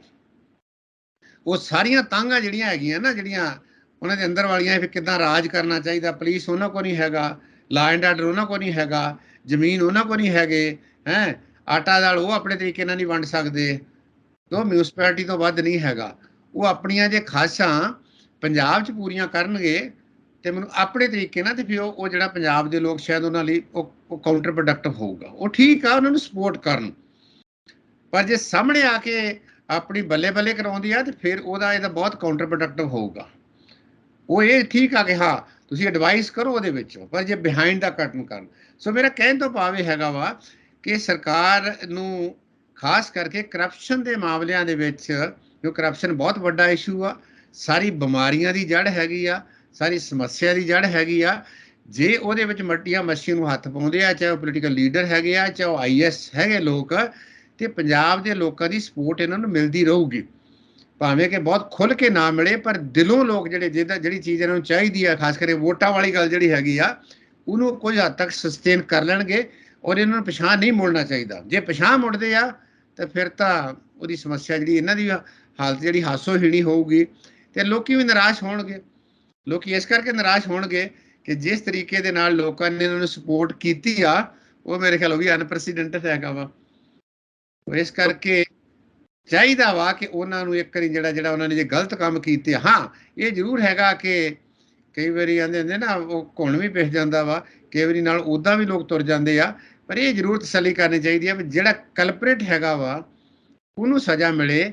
ਇਹ ਨਾ ਹੋਵੇ ਕਿ ਪਹਿਲੇ ਸਮੇਂ 'ਚ ਆਪਾਂ ਵੀ ਵੇਖਿਆ ਕਿ ਜਿਹੜਾ ਕਸੂਰਵਾਰ ਹੁੰਦਾ ਸੀ ਨਿਕਲ ਜਾਂਦਾ ਸੀਗਾ, ਕੋਈ ਮਾੜਾ ਮੋਟਾ ਤੁਹਾਡੇ ਸਾਡੇ ਵਰਗਾ ਲਾ ਕੇ ਤੇ ਉਹਨੂੰ ਬਲੀ ਦਾ ਬੱਕਰਾ ਬਣਾਤਾ ਜਾਂਦਾ ਸੀ। ਉਹ ਕੰਮ ਨਹੀਂ ਹੋਣਾ ਚਾਹੀਦਾ। ਪ੍ਰੋਫੈਸਰ ਸਾਹਿਬ, ਹੁਣ ਗੱਲ ਜਿਹੜੀ ਆ ਉਹ ਕਿਸਾਨਾਂ ਦੀ ਹੈ। ਇੱਕ ਵਾਰ ਫੇਰ ਕੇਂਦਰ ਸਰਕਾਰ ਤੇ ਕਿਸਾਨ ਆਮੋ ਸਾਹਮਣੇ ਨੇ, ਪਰ ਥੱਲਿਓਂ ਜਿਹੜੀਆਂ ਆਵਾਜ਼ਾਂ ਸਾਹਮਣੇ ਆ ਰਹੀਆਂ ਕਿ ਮਜ਼ਦੂਰ ਜਿਹੜੇ ਨੇ ਉਹ ਕਹਿੰਦੇ ਕਿ ਅਸੀਂ ਐਤਕੀ ਇਹਨਾਂ ਦੇ ਨਾਲ ਨਹੀਂ ਤੁਰਨਾ, ਕਿਉਂਕਿ ਜਦੋਂ ਤੋਂ ਕਿਸਾਨੀ ਅੰਦੋਲਨ ਤੋਂ ਵਾਪਸ ਆਏ ਨੇ ਉਦੋਂ ਤੋਂ ਦਲਿਤਾਂ ਦੇ ਨਾਲ ਜਾਂ ਛੋਟੇ ਕਿਸਾਨਾਂ ਦੇ ਨਾਲ ਜ਼ਮੀਨਾਂ ਦੇ ਮਸਲੇ ਰੌਲੇ ਉਸੇ ਤਰ੍ਹਾਂ ਚੱਲ ਰਹੇ ਨੇ। ਹੁਣ ਗੱਲ ਜਦੋਂ MSP ਕਮੇਟੀ ਦੀ ਵੀ ਆਉਂਦੀ ਹੈ ਕਿ ਹੁਣ ਤੁਸੀਂ ਅਗਲਾ ਕਿਹੜਾ ਮੁਆਜ਼ ਖੜਾ ਕਰੋਗੇ, ਕਿਸ ਤਰ੍ਹਾਂ ਸਰਕਾਰ ਦੇ ਨਾਲ ਟੱਕਰ ਲਓਗੇ ਜੇ ਤੁਹਾਡਾ ਏਕਾ ਨਾ ਬਣਿਆ। ਇਹ ਵੀ ਚਰਚਾਵਾਂ ਨੇ ਕਿ ਜੇ ਮੰਨ ਲਓ ਕੱਲ ਨੂੰ ਜਾਂ ਕੇਂਦਰ ਸਰਕਾਰ ਦੇ ਵੱਲੋਂ ਖੇਤੀ ਕਾਨੂੰਨ ਫੇਰ ਤੋਂ ਲਾਗੂ ਕਰ ਦਿੱਤੇ ਗਏ ਤਾਂ ਇਹਨਾਂ ਤੋਂ ਉਹ ਤਾਕਤ ਦੁਆਰਾ ਨਹੀਂ ਬਣਨੀ, ਕਿਉਂਕਿ ਉਹਨੂੰ ਫਿਰ ਮੰਨਣਾ ਪੈਣਾ, ਉਹ ਇੱਕ ਭਾਣੇ ਵਾਂਗੂ ਹੋ ਜਾਣਾ। ਫਿਰ ਨਹੀਂ, ਭਾਣਾ ਮੰਨਣ ਵਾਲੀ ਤੇ ਮੈਨੂੰ ਨਹੀਂ ਲੱਗਦਾ ਗੱਲ। ਕੇਂਦਰ ਸਰਕਾਰ ਨੂੰ ਇਹ ਪਤਾ ਹੈਗਾ ਕਿ ਬਹੁਤਾ ਪੰਗਾ ਉਹ ਸਸਟੇਨ ਨਹੀਂ ਕਰ ਸਕਦੇ, ਪਰ ਉਹਨਾਂ ਨੂੰ ਨਾ ਆਪਣੀ ਬੇਇੱਜ਼ਤੀ ਮਹਿਸੂਸ ਕਰਦੇ। ਇਹ ਨਰਿੰਦਰ ਮੋਦੀ ਜਿਹੜਾ ਹੈਗਾ, ਜਿਹੜਾ ਉਹਦਾ ਔਰਾ ਬਣਿਆ ਸੀਗਾ, ਕਿ ਉਹਨੂੰ ਲੱਗਦਾ ਕਿ ਇਹ ਮੈਨੂੰ ਜਿਹੜਾ ਹੈਗਾ ਨਾ ਇਹਨਾਂ ਲੋਕਾਂ ਨੇ ਮੈਨੂੰ ਬੈਕਫੁੱਟ ਤੇ ਲਿਆਂਦਾ। ਉਹ ਭੁੱਲਿਆ ਨਹੀਂ ਇਸ ਚੀਜ਼ ਨੂੰ। ਇਸੇ ਕਰਕੇ ਆ 8-9 ਮਹੀਨੇ ਕੱਢ ਦਿੱਤੇ ਕਮੇਟੀ ਬਣਾਉਣ ਲੱਗਿਆ, ਔਰ ਇਸੇ ਤਰੀਕੇ ਦੇ ਨਾਲ ਜਿਹੜਾ ਹੈਗਾ ਸੀਗਾ ਹੋਰ ਇਨਡਾਇਰੈਕਟ ਤਰੀਕੇ ਨਾਲ ਕੰਮ ਸ਼ੁਰੂ ਕਰ ਦਿੱਤਾ ਉਹਦੇ ਵਿੱਚੋਂ। ਤੋ ਇਸ ਕਰਕੇ ਉਹ ਚੀਜ਼ ਨੂੰ ਡਾਈਜੈਸਟ ਨਹੀਂ ਕੀਤਾ। ਤੁਹਾਡੀ ਗੱਲ ਠੀਕ ਹੈਗੀ ਆ ਕਿ ਦੁਬਾਰਾ ਓਡਾ ਵੱਡਾ ਅੰਦੋਲਨ ਇਕੱਠਾ ਜਿਹੜਾ ਲੈ ਕੇ ਚੱਲਣਾ, ਜਿਹੜਾ ਬਹੁਤ ਵੱਡਾ ਚੈਲੰਜ ਹੈਗਾ, ਮਾਊਂਟਿੰਗ ਟਾਸਕ ਵਾ, ਜਿੱਦਾਂ ਕਹਿੰਦੇ ਪਹਾੜ ਜਿੱਡਾ ਉਹ ਹੈਗਾ। ਔਰ ਜਿਸ ਤਰੀਕੇ ਨਾਲ ਕੇਂਦਰ ਨੇ ਸ਼ਰਾਰਤ ਕੀਤੀ ਉਹਦੇ ਵਿੱਚੋਂ, ਖਾਸ ਕਰਕੇ ਆਮ ਲੋਕਾਂ ਦੀਆਂ ਨਜ਼ਰਾਂ ਦੇ ਵਿੱਚ ਇਹ ਕਹਿਣਗੇ ਜੀ ਅਸੀਂ ਕਮੇਟੀ ਬਣਾਈ। ਜਿੱਦਾਂ ਉਹਨਾਂ ਨੇ UP ਦੇ ਵਿੱਚ ਕਾਨੂੰਨ ਵਾਪਸ ਲੈ ਕੇ ਇਹ ਕਨਵਿੰਸ ਕਰ ਲਿਆ ਵੈਸਟਰਨ UP ਦੇ ਜਾਟਾਂ ਨੂੰ ਜਾਂ ਹੋਰ ਲੋਕਾਂ ਨੂੰ ਵੀ ਦੇਖੋ ਭਾਈ ਅਸੀਂ ਤਾਂ ਕਾਨੂੰਨ ਵਾਪਸ ਲੈ ਲਏ, ਹੁਣ ਤਾਂ ਸਾਨੂੰ ਵੋਟ ਪਾ ਦਿਓ ਉਹਦੇ ਵਿੱਚੋਂ। ਇਹ ਵੀ ਇੱਕ ਇਹਨਾਂ ਦੀ ਬਹੁਤ ਲੰਬੀ ਚਾਲ ਹੈ ਕਿ ਇਹਨੂੰ 2024 ਤੱਕ ਇਹਨੂੰ ਖਿੱਚਿਆ ਜਾਊਗਾ, ਤਾਂ ਕਿ ਇਹ ਅਸੀਂ ਕਹਿ ਦਈਏ ਜੀ ਵੀ ਸਰਕਾਰ ਤਾਂ ਉੱਥੇ ਹੈਗੀ ਆ। ਇਹ ਗੱਲ ਠੀਕ ਆ ਕਿ ਦੁਨੀਆ ਦੇ ਵਿੱਚ ਜਾਂ ਹਿੰਦੁਸਤਾਨ ਦੇ ਵਿੱਚ ਖਾਣ ਪੀਣ ਵਾਲੀਆਂ ਚੀਜ਼ਾਂ ਦੀ ਜਿਹੜੀ ਹੈਗੀ ਆ ਸ਼ਾਰਟੇਜ ਜਿਹੜੀ ਆ ਉਹ ਹੈ ਵੀ ਆ, ਔਰ ਆਉਣ ਵਾਲੇ ਸਮੇਂ 'ਚ ਹੋਰ ਵੀ ਵਧੂਗੀ। ਤੇ ਉਹਦੇ ਨਾਲ ਇਹ ਠੀਕ ਹੈਗਾ ਕਿ ਲੋਕਾਂ ਨੂੰ ਜਿੱਦਾਂ ਕਣਕ ਦਾ ਰੇਟ ਜਿੰਨਾ ਇਲਾਕਿਆਂ ਦੇ ਵਿੱਚ ਬਹੁਤ ਸਸਤੀ ਵਿਕਦੀ ਹੁੰਦੀ ਸੀ ਉਹ ਵਿਕਣਾ ਸ਼ੁਰੂ ਹੋ ਗਿਆ, ਥੋੜਾ ਹੋਰ ਉੱਪਰ ਹੋ ਗਿਆ। ਆ ਜਿਹੜੀ ਪੈਡੀ ਹੁਣ ਆਈ ਆ ਵੈਸਟਰਨ UP ਦੇ ਵਿੱਚ ਅੱਜ ਕੱਲ੍ਹ ਜਿਹੜੀ ਕਟਾਈ ਹੋਣ ਰਹੀ ਆ, ਉਹਦਾ ਰੇਟ ਪਿਛਲੇ ਸਾਲ ਦੇ ਨਾਲੋਂ ਕਾਫੀ ਜ਼ਿਆਦਾ ਮਿਲ ਰਿਹਾ। ਹੋਰ ਚੀਜ਼ਾਂ ਦੇ ਵਿੱਚ ਇਸ ਤਰੀਕੇ ਨਾਲ ਮਿਲ ਰਿਹਾ। ਜਿਹੜਾ ਤੁਹਾਡਾ ਸਵਾਲ ਹੈਗਾ ਕਿ ਇਹ ਕਿਸਾਨਾਂ ਦੇ ਨਾਲ ਦਲਿਤ ਭਾਈਚਾਰਾ ਜਾਂ ਮਜ਼ਦੂਰ ਤੁਰਦੇ ਕਿ ਨਹੀਂ ਤੁਰਦੇ, ਇਹ ਸਵਾਲ ਪਹਿਲਾਂ ਵੀ ਸੀਗਾ। ਜਦੋਂ ਪਹਿਲੋਂ ਕਿਸਾਨ ਅੰਦੋਲਨ ਸ਼ੁਰੂ ਹੋਇਆ ਸੀ ਉਦੋਂ ਬਹੁਤ ਜ਼ਿਆਦਾ ਨਹੀਂ ਸੀਗੇ। ਔਰ ਜਿੱਥੋਂ ਤੱਕ ਮੇਰੀ ਸਮਝ ਹੈਗੀ ਆ ਕਿ ਬਹੁਤ ਵੱਡੀ ਗਿਣਤੀ ਦੇ ਵਿੱਚ ਸ਼ੁਰੂ ਦੇ ਵਿੱਚ ਦਲਿਤ ਭਾਈਚਾਰੇ ਨੇ ਜਿਹੜਾ ਹੈਗਾ ਸੀਗਾ ਜਾਂ ਮਜ਼ਦੂਰਾਂ ਨੇ ਬਹੁਤ ਉਹਦੇ ਵਿੱਚ ਸ਼ੁਰੂ ਦੇ ਵਿੱਚ ਸਾਥ ਨਹੀਂ ਦਿੱਤਾ। ਹਾਂ ਇਹ ਠੀਕ ਹੈ ਕਿ ਸਾਡੀਆਂ ਕੁਝ ਕਿਸਾਨ ਜਥੇਬੰਦੀਆਂ ਹੈਗੀਆਂ ਵਾ ਕਿ ਜਿਨ੍ਹਾਂ ਦੇ ਵਿੱਚ ਖਾਸ ਕਰਕੇ ਜਿਹੜਾ ਇਹ ਉਹਨਾਂ ਦਾ ਜਿਹੜਾ ਹਿੱਸਾ ਵਾ ਬਹੁਤ ਡੋਮੀਨੇਟਿੰਗ ਹੈਗਾ। ਜਿੱਦਾਂ ਉਗਰਾਹਾਂ ਵਾਲਿਆਂ ਕੋਲ ਆਪਣਾ ਇੱਕ ਬਹੁਤ ਪਾਵਰਫੁਲ ਵਿੰਗ ਹੈਗਾ, ਜਾਂ ਹੋਰ ਵੀ ਜਿਹੜੀਆਂ ਪਾਰਟੀਆਂ ਹੈਗੀਆਂ ਉਹਨਾਂ ਕੋਲ ਥੋੜਾ ਛੋਟਾ ਮੋਟਾ ਉਹਦੇ ਵਿੱਚੋਂ ਹੈਗਾ। ਪਰ ਇਸ ਵਾਰੀ ਮੈਨੂੰ ਲੱਗਦਾ ਕਿ ਜਿਹੜੇ ਐਕਸ ਸਰਵਿਸਮੈਨ ਲੋਕ ਸੀਗੇ ਉਹ ਇਸ ਅੰਦੋਲਨ ਦੇ ਨਾਲ ਜੁੜਨਗੇ। ਉਹਦਾ ਮੈਂ ਥੋੜਾ ਇਸ ਕਰਕੇ ਕਹਿ ਸਕਦਾ ਕਿ ਪਹਿਲੇ ਸਮੇਂ ਦੇ ਵਿੱਚ ਮੈਨੂੰ ਵੀ ਜਾਣਾ ਪਿਆ ਕਿਸਾਨਾਂ ਦੀਆਂ ਇਹਨਾਂ ਦੀਆਂ ਇੱਕ ਦੋ ਰੈਲੀਆਂ ਦੇ ਵਿੱਚ। ਜਦੋਂ ਅਗਨੀ ਜਿਹੜੀ ਹਾਈ ਯੋਜਨਾ ਆਈ ਆ ਤੇ ਉਹਦੇ ਵਿੱਚ ਵੱਡੀ ਗਿਣਤੀ ਦੇ ਵਿੱਚ ਸਾਡੇ ਜਿਹੜੇ ਸੀਗੇ ਫੌਜੀ ਸੀਗੇ, ਭਾਵੇਂ ਕਿ ਫੌਜੀ ਕਿਸਾਨ ਵੀ ਹੈਗੇ ਆ, ਕਿਸਾਨ ਫੌਜੀ ਵੀ ਹੈਗੇ, ਬਹੁਤ ਕਲੋਜ਼ ਰਿਲੇਸ਼ਨਸ਼ਿਪ ਹੈਗਾ। ਸੋ ਇਸ ਕਰਕੇ ਇੱਕ ਤਾਂ ਮੁੱਦਾ ਉਹ ਆ ਗਿਆ, ਦੂਸਰਾ ਮੁੱਦਾ ਨਾਲ ਇਹ ਵੀ ਜੁੜਦਾ ਇਹਦੇ ਵਿੱਚੋਂ ਆਣ ਕੇ। ਤੇ ਪਰ ਇਹ ਜ਼ਰੂਰ ਹੈਗੀ ਆ ਕਿ ਜਿੱਦਾਂ ਸਪੋਰਟ ਪਿਛਲੀ ਵਾਰੀ ਮਿਲੀ ਸੀਗੀ ਉਹ ਉਨੀ ਸਪੋਰਟ ਲਈ ਜਾ ਸਕਦੀ ਕਿ ਨਹੀਂ ਲਈ ਜਾ ਸਕਦੀ। ਦੂਸਰੀ ਗੱਲ ਆ ਵੀ ਕੇਂਦਰ ਸਰਕਾਰ ਇਹ ਗੱਲ ਭੁੱਲ ਜਾਵੇ ਕਿ ਇਹ ਪੰਗਾ ਲੈ ਕੇ ਅਸੀਂ ਕਿਸੇ ਨਾ ਕਿਸੇ ਪਾਸੇ ਨੂੰ ਨਿਕਲ ਜਾਵਾਂਗੇ। ਇਹ ਗੱਲ ਉਹ ਸਮਝਦੀ ਹੈ, ਖਾਸ ਕਰਕੇ ਪੰਜਾਬ ਦੇ ਕੌਨਟੈਕਸਟ ਦੇ ਵਿੱਚ ਜਾਂ ਪੰਜਾਬ ਦੀ ਕਿਸਾਨੀ ਦੇ ਨਾਲ। ਇਹ ਠੀਕ ਆ ਕਿ ਉਹ ਕੋਸ਼ਿਸ਼ ਕਰਨਗੇ ਕਿ ਇਹ ਇਹਨਾਂ ਦੀ ਜਿਹੜੀ ਯੂਨਿਟੀ ਨੂੰ ਤੋੜਿਆ ਜਾਵੇ, ਇਹਦਾ ਮੋਮੈਂਟਮ ਨਾ ਬਣਿਆ ਜਾਵੇ, ਇਹਨਾਂ ਨੂੰ ਬੈਕਫੁੱਟ ਤੇ ਰੱਖਿਆ ਜਾਵੇ। ਕਿਸਾਨਾਂ 'ਚ ਤੁਸੀਂ ਦੇਖਿਆ ਕਿ ਆ ਜਿਹੜਾ ਹੁਣ ਪੰਜਾਬ ਦੇ ਵਿੱਚ ਵੀ ਜਿਹੜੇ ਜਿਨ੍ਹਾਂ ਨੇ ਇਲੈਕਸ਼ਨ ਲੜੀ ਸੀ, ਮੇਰੇ ਖਿਆਲ ਉਹ ਜੇ ਐਕਟਿਵ ਮੈਂਬਰ ਨਹੀਂ ਬਣ ਰਹੇ, ਸਾਹਮਣੇ ਨਹੀਂ ਆ ਰਹੇ ਉਹਦੇ ਵਿੱਚੋਂ ਆਣ ਕੇ, ਭਾਵੇਂ ਕਿ ਉਹ ਬਹੁਤ ਜ਼ਿਆਦਾ ਵੱਡੀ ਤਾਕਤ ਉਸ ਹਿਸਾਬ ਨਾਲ ਕਿਸਾਨੀ ਦੇ ਵਿੱਚ ਉਦੋਂ ਲੱਗਦੀ ਸੀਗੀ ਕਿ ਹੁਣ ਨਾ ਹੋਵੇ। ਪਰ ਇਹਦੇ ਨਾਲ ਨਾਲ ਇਹ ਜ਼ਰੂਰ ਹੈਗੀ ਆ ਕਿ ਹੁਣ ਇਸ਼ੂ ਆਪਣੇ ਸੁਖਵਿੰਦਰ ਜੀ ਸਿਰਫ ਕਿਸਾਨੀ ਦਾ ਨਹੀਂ ਗਾ, ਹੁਣ ਇਸ਼ੂ ਜਿਹੜਾ ਹੈਗਾ ਡੈਮੋਕ੍ਰੇਸੀ ਨੂੰ ਬਚਾਉਣ ਦਾ ਵੀ ਹੈਗਾ, ਹੁਣ ਇਸ਼ੂ ਹਿਊਮਨ ਰਾਈਟਸ ਦਾ ਵੀ ਹੈਗਾ ਇਹਦੇ ਵਿੱਚ, ਹੁਣ ਇਸ਼ੂ ਜਿਹੜਾ ਹੈਗਾ ਵਾ ਫੈਡਰਲਿਜ਼ਮ ਦਾ ਵੀ ਹੈਗਾ ਵਾ, ਹੁਣ ਇਸ਼ੂ ਸਟੇਟ ਆਟੋਨਮੀ ਦਾ ਵੀ ਹੈਗਾ। ਤੇ ਮੈਨੂੰ ਲੱਗਦਾ ਕਿ ਇਹ ਇਸ਼ੂ ਦੇ ਵਿੱਚ ਜਿਸ ਤਰੀਕੇ ਦੇ ਨਾਲ ਆਪੋਜੀਸ਼ਨ ਪਾਰਟੀਆਂ ਨੂੰ ਇਸ ਰੂਲਿੰਗ ਪਾਰਟੀ ਨੇ ਮਾਰਜਨਲਾਈਜ਼ ਕੀਤਾ ਹੈ ਜਾਂ ਹਾਸ਼ੀਏ ਵਾਲੇ ਪਾਸੇ ਵੱਲ ਧੱਕਿਆ ਵਾ, ਉਹ ਵੀ ਸਿੱਧੇ ਤੌਰ ਤੇ ਨਹੀਂ ਇਨਡਾਇਰੈਕਟ ਤੌਰ ਦੇ ਉੱਤੇ ਉਹ ਇਹਦਾ ਸਪੋਰਟ ਬੇਸ ਬਣੂਗੀ। ਕਿਉਂਕਿ ਕਿਸਾਨੀ ਅਜੇ ਵੀ ਇੱਕ ਵੱਡੀ ਜਿਹੜੀ ਉਹਨਾਂ ਦੀ ਗਿਣਤੀ ਹੈਗੀ 50% ਤੋਂ 60% ਦੇ ਲਾਗੇ ਛਾਗੇ ਜਿਹੜੇ ਲੋਕ ਹੈਗੇ ਆ ਉਹ ਸਿੱਧੇ ਤੌਰ ਤੇ ਕਿਸਾਨੀ ਦੇ ਨਾਲ ਜੁੜੇ ਆ, ਭਾਵੇਂ ਉਸ ਆਪ ਖੇਤੀ ਨਹੀਂ ਕਰਦੇ ਪਰ ਰੋਟੀ ਰੋਜੀ ਇਹਦੇ ਨਾਲ ਜੁੜੀ ਉਹਨਾਂ ਦੇ ਵਿੱਚੋਂ। ਦੂਸਰੀ ਗੱਲ ਹੈ ਕਿ ਕਿਸਾਨੀ ਹੋਰ ਇੰਪੋਰਟੈਂਟ ਬਣਨ ਜਾ ਰਹੀ ਹੈ। ਜਿੱਦਾਂ ਮੈਂ ਕਿਹਾ ਕਿ ਫੂਡ ਗ੍ਰੇਨ ਦੀ ਸ਼ਾਰਟੇਜ ਆ ਰਹੀ ਆ, ਕਿਸਾਨੀ ਇੰਪੋਰਟੈਂਟ ਹੋ ਰਹੀ ਆ, ਔਰ ਕਿਸਾਨਾਂ ਦੀ ਜਿਹੜੀ ਹੈਗੀ ਆ ਇੰਪੋਰਟੈਂਸ ਵੱਧ ਰਹੀ ਆ। ਔਰ ਦੂਸਰਾ ਇਹ ਹੈ ਕਿ ਜੇ ਕਿਸਾਨ, ਦੇਖੋ ਗੱਲ ਬੜੀ ਸਿੱਧੀ ਆ, ਇਹ ਸੋਚ ਤੇ ਆ ਜਾਂਦੇ ਆ ਕੱਲ ਨੂੰ ਪੋਲੀਟੀਕਲ ਦੂਸਰੀਆਂ ਪਾਰਟੀਆਂ ਆਪੋਜੀਸ਼ਨ ਪਾਰਟੀਆਂ, ਕਾਂਗਰਸ ਦਾ ਤਾਂ ਵੈਸੇ ਹੀ ਬੈਕਫੁੱਟ ਦੇ ਉੱਤੇ, ਮੈਨੂੰ ਨਹੀਂ ਲੱਗਦਾ ਵੀ ਅਗਲੀਆਂ ਇਲੈਕਸ਼ਨਾਂ ਦੇ ਵਿੱਚ ਇਹਦਾ ਕੀ ਬਣਨਾ ਕਿ ਨਹੀਂ ਬਣਨਾ। ਜਿਹੜੇ ਥੋੜੇ ਬਹੁਤੇ ਹੋ ਗਏ ਉਹ ਖਿਲਰ ਜਾਣਗੇ, ਕੋਈ ਪਤਾ ਨਹੀਂ ਹੁੰਦਾ ਕਿ ਕਿਸੇ ਵੇਲੇ ਵੀ ਸਾਲ ਡੇਢ ਸਾਲ ਪਿਆ ਵਾ ਇਹ ਇੱਕ ਮਜ਼ਬੂਤ ਜਿਹੜੀ, ਮੈਂ ਤਾਂ ਨਹੀਂ ਕਹਿੰਦਾ ਵੀ ਆਲਟਰਨੇਟਿਵ ਧਿਰ ਬਣ ਜਾਵੇ, ਪਰ ਮਜ਼ਬੂਤ ਪੋਲੀਟੀਕਲ ਪਾਵਰ ਦੇ ਤੌਰ ਤੇ ਮਰਜ ਹੋ ਜਾਵੇ, ਡੈਮੋਕ੍ਰੈਟਿਕ ਪ੍ਰੋਸੈਸ ਦੇ ਵਿੱਚ ਮਰਜ ਹੋ ਜਾਵੇ।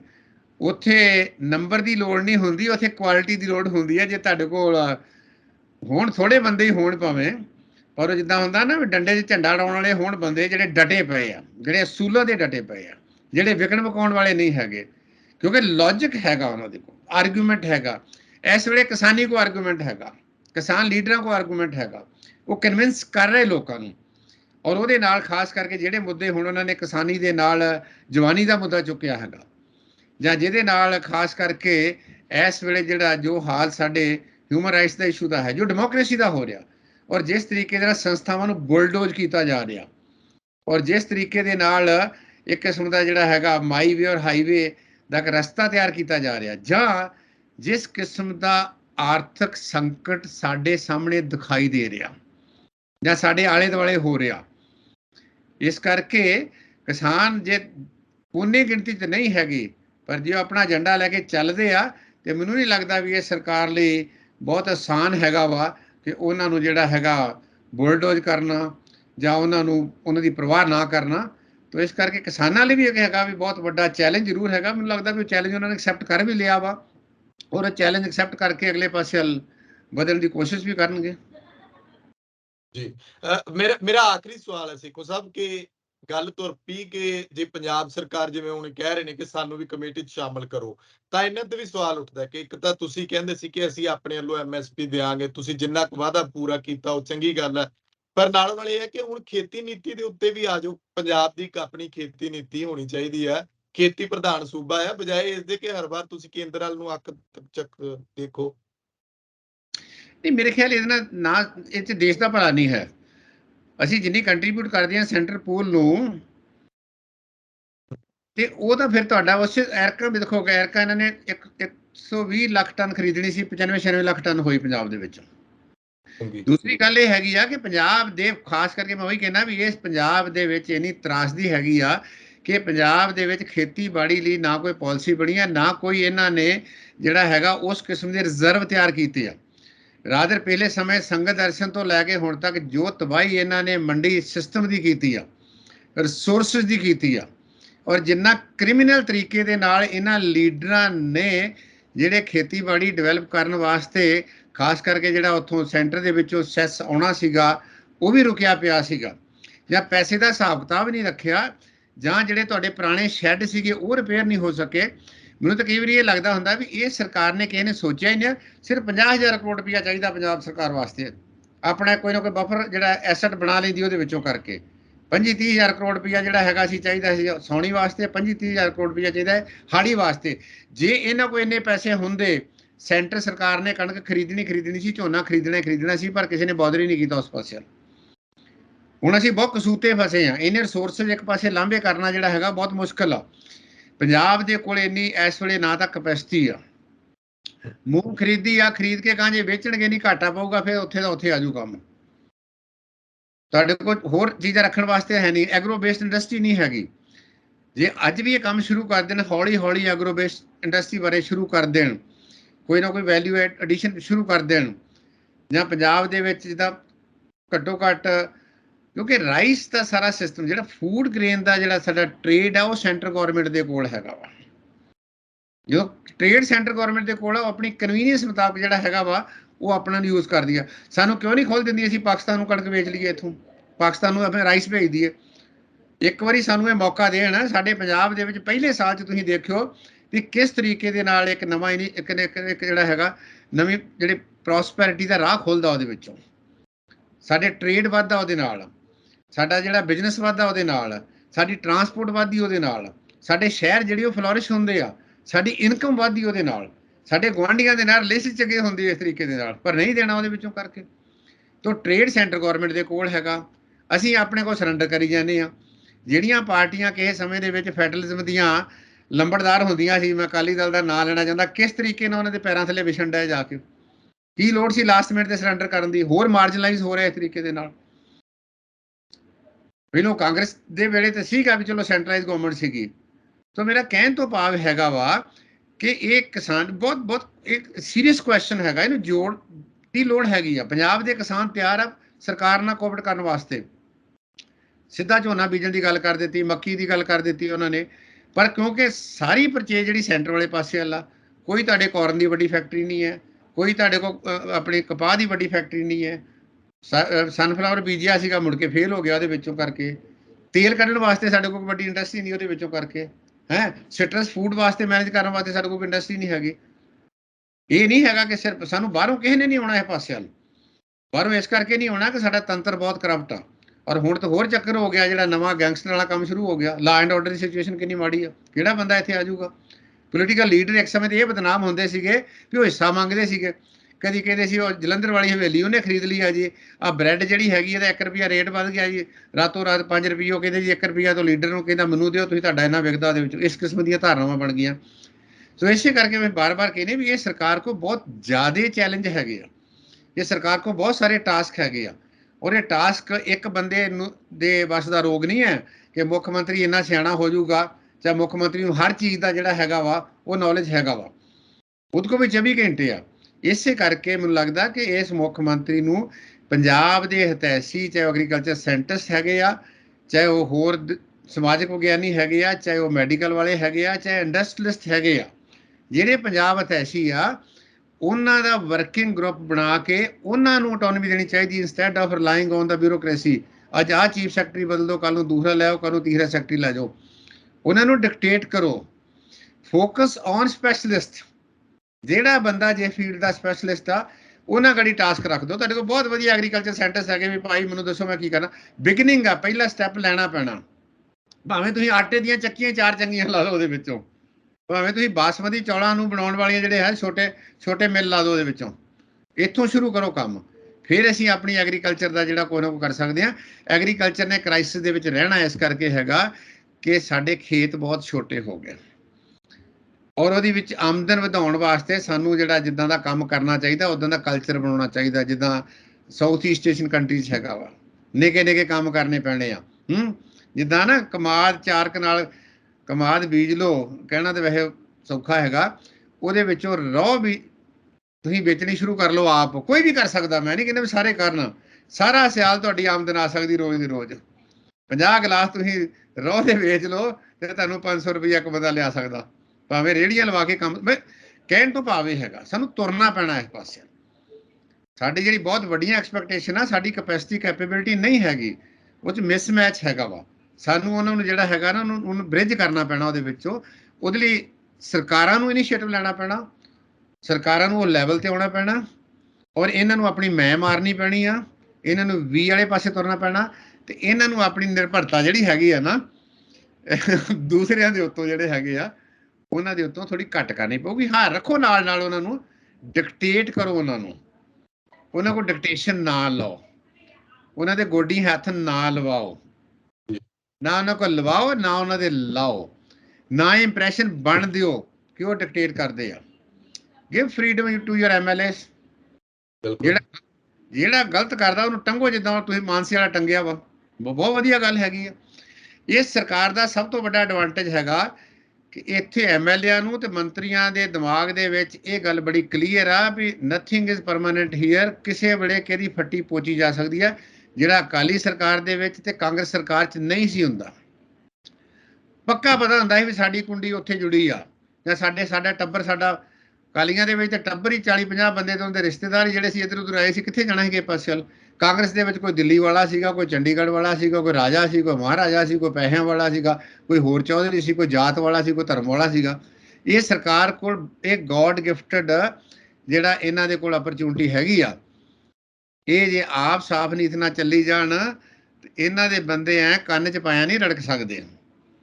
ਇਸ ਕਰਕੇ ਇਹ ਤਾਂ ਹੁਣ ਇਹਨਾਂ ਨੂੰ ਚਾਹੀਦਾ ਵੀ ਇਹ ਸਿਚੁਏਸ਼ਨ ਦਾ ਜਿਹੜਾ ਹੈਗਾ ਵਾ ਇਹਨੂੰ ਐਡਵਾਂਟੇਜ ਦੇ ਵਿੱਚ ਬਦਲ ਦੇਣ। ਔਰ ਜੇ ਐਡਵਾਂਟੇਜ ਬਦਲ ਦੇਣ, ਮੈਂ ਦਾਅਵੇ ਨਾਲ ਕਹਿ ਸਕਦਾ ਵਾਂ ਇਹਨਾਂ ਨੂੰ ਕੋਈ ਖਾਸ ਕਰਕੇ ਪੰਜਾਬ 'ਚੋਂ ਹਿਲਾਉਣ ਵਾਲਾ ਕੋਈ ਨਹੀਂ ਹੈ। ਔਰ ਜਦੋਂ ਵੀ ਕੋਈ ਪਾਰਟੀ 15 ਸਾਲ ਤਾਕਤ ਤੋਂ 10 ਸਾਲ ਬਾਹਰ ਰਹਿ ਜਾਵੇ, ਉਹ ਪਾਰਟੀ ਦਾ ਮੁੜ ਕੇ ਤਾਕਤ ਦੇ ਵਿੱਚ ਆਉਣਾ, ਜਿਹੜਾ ਖਾਸ ਕਰਕੇ ਰੀਜਨਲ ਪਾਰਟੀ ਦਾ। ਅਕਾਲੀ ਦਲ ਤਾਂ ਵੈਸੇ ਉਖੜਿਆ ਫਿਰਦਾ, ਚਟਾਲਿਆਂ ਦਾ ਕੀ ਹਾਲ ਹੋਇਆ, ਤੇ ਚਟਾਲਿਆਂ ਤੋਂ ਮੈਨੂੰ ਜਾਪਦਾ ਇਸ ਵੇਲੇ ਮਾੜੀ ਸਿਚੁਏਸ਼ਨ 'ਚ ਪਹੁੰਚ ਗਏ। ਕਾਂਗਰਸ ਵੈਸੇ ਉਖੜੀ ਫਿਰਦੀ ਆ, BJP ਇਹਦੀ ਕੰਪੀਟੀਸ਼ਨ 'ਚ ਆਉਣਾ ਵਾ, ਪਰ BJP ਨੂੰ ਇਹ ਤਾਂ ਹੀ ਕੰਪੀਟ ਕਰ ਸਕਦੇ ਆ ਜੇ ਇਹ ਲੋਕਾਂ ਨੂੰ ਲੈ ਕੇ, ਲੋਕਾਂ ਦੇ ਮੁੱਦਿਆਂ ਨੂੰ ਦਿਲੋਂ ਲੋਕੀ BJP ਨੂੰ ਨਾਲ ਨਹੀਂ ਆਉਣ ਦਿੰਦੇ। ਹਾਂ ਜੇ ਇਹਨਾਂ ਨੇ ਮੌਕਾ ਦੇ ਦਿੱਤਾ, ਸਪੇਸ ਦੇ ਦਿੱਤੀ, ਤੇ ਫਿਰ BJP ਕੋਲ ਸਾਰੇ ਸਾਧਨ ਹੈਗੇ ਆ। ਫਿਰ ਆਪ ਦਾ ਅਗਲਾ ਚੈਲੰਜ ਜਿਹੜਾ ਹੈਗਾ ਉਹ BJP ਹੀ ਹੋ ਸਕਦੀ ਆ। ਫਿਰ ਲੋਕੀ ਕਹਿਣਗੇ ਲੋਕਾਂ ਨੂੰ ਤਾਂ ਕੰਮਾਂ ਦੇ ਨਾਲ ਮਤਲਬ ਆ, ਲੋਕਾਂ ਨੇ ਰੁੱਖਾਂ ਤੋਂ ਕੀ ਲੈਣਾ, ਉਹਨਾਂ ਨੂੰ ਤਾਂ ਫਲਾਂ ਦੇ ਨਾਲ ਆ। ਕਾਲਾ ਚੋਰ ਆ ਜੇ ਪਹਿਲੇ ਇਦਾਂ ਦੇ ਹੈਗੇ ਸੀ ਤੇ ਹੋਰ ਵੀ ਆ ਜੇ, ਸਾਡੇ ਬਾਰੇ ਕਿਹੜਾ ਸੋਚਦਾ ਵਾ। ਤੋ ਇਸ ਕਰਕੇ ਇਹ ਆਉਣ ਵਾਲਾ ਸਮਾਂ ਇਹਨਾਂ ਲਈ ਚੰਗਾ ਹੋ ਸਕਦਾ, ਬਸ਼ਰਤੇ ਮੌਜੂਦਾ ਸਮੇਂ ਨੂੰ ਇਹ ਇੱਕ ਠੰਡੇ ਦਿਮਾਗ ਦੇ ਨਾਲ, ਲੌਂਗ ਟਰਮ ਪਰਸਪੈਕਟਿਵ ਦੇ ਨਾਲ, ਹਰੀਜ ਨਹੀਂ ਜਾਂ ਮੈਂ ਵਾਸਤੇ ਨਹੀਂ, ਜਾਂ ਟਵਿੱਟਰ ਤੇ ਜਾ ਕੇ ਤਕਾਲਾਂ ਨੂੰ ਇਹ ਨਹੀਂ ਵੀ ਕਿੰਨੇ ਫੋਲੋਅਰ ਨੇ ਪੜ੍ਹ ਲਿਆ, ਜਾਂ ਮੇਰਾ WhatsApp ਜਿਹੜਾ ਇੰਨੇ ਲੋਕਾਂ ਨੇ ਪੜ੍ਹ ਲਿਆ, ਮੈਂ ਆ ਗੱਲ ਕਰ ਦਿੱਤੀ ਆ। ਉਹਨਾਂ ਫਿਰ ਜਿਹੜੀ ਹੁੰਦੀ ਬੈਕਫਾਇਰ ਹੁੰਦਾ, ਤੁਹਾਨੂੰ ਬੈਕਫੁੱਟ ਤੇ ਆਉਣਾ ਪੈਂਦਾ। ਜਿੱਦਾਂ ਉਹ ਮੱਤੇਵਾੜਾ ਜਿਹੜਾ ਜੰਗਲ ਸੀ ਉਹਦੇ ਬਾਰੇ ਹੋਇਆ ਸੀਗਾ, ਕਿਹਨੇ ਸਲਾਹ ਦੇਤੀ ਉਹਦੇ ਵਿੱਚੋਂ ਹੈ। ਮਤਲਬ ਇਹਨਾਂ ਨੂੰ ਬਿਲਕੁਲ ਹੀ ਇਹ ਗੱਲ ਦੀ ਸਮਝ ਨਹੀਂ ਹੈਗੀ ਵੀ ਲੋਕੀ ਕਿੱਦਾਂ ਇਹਨਾਂ ਨੂੰ ਉਹ ਰਿਐਕਟ ਕਰਨਗੇ। ਜੀ ਸ਼ੁਕਰੀਆ ਪ੍ਰੋਫੈਸਰ ਸਾਹਿਬ, ਬਹੁਤ ਧੰਨਵਾਦ ਤੁਹਾਡਾ। ਥੈਂਕ ਯੂ ਜੀ, ਥੈਂਕ ਯੂ ਵੈਰੀ ਮਚ।